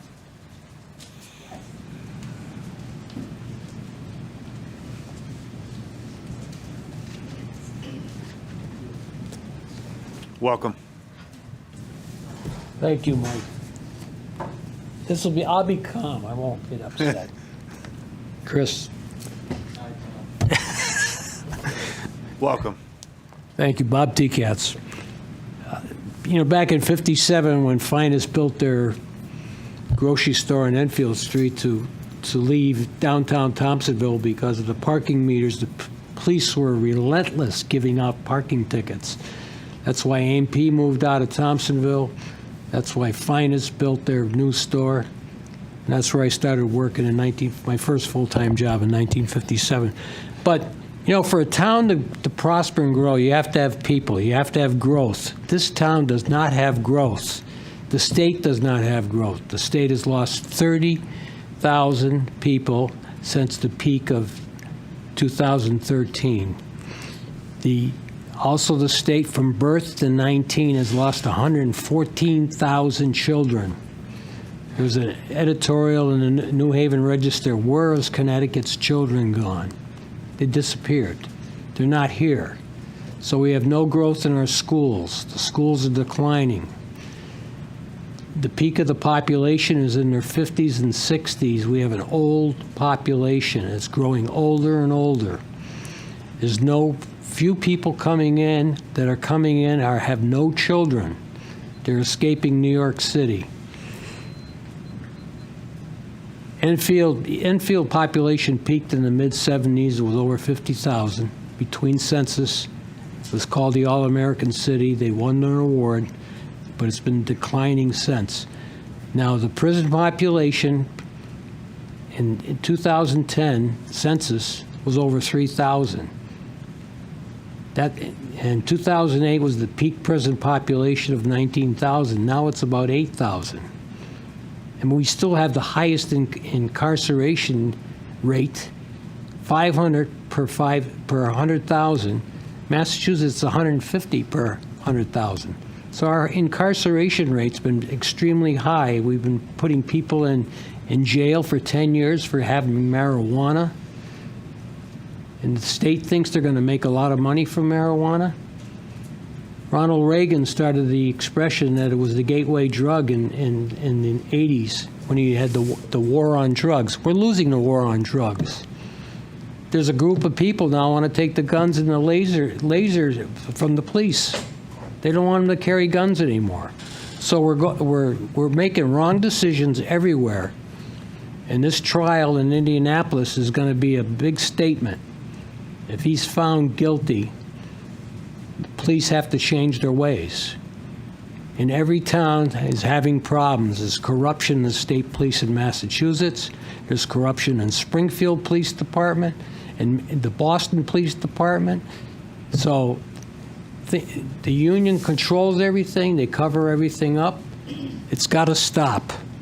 So we have to clean up our act before the United States is going to be, before China is going to operate the United States.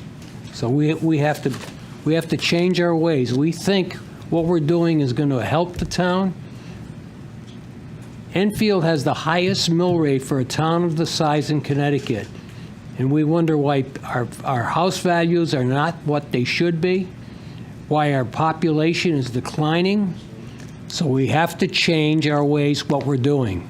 We're going down the wrong path. We think putting a splash park is going to change everything.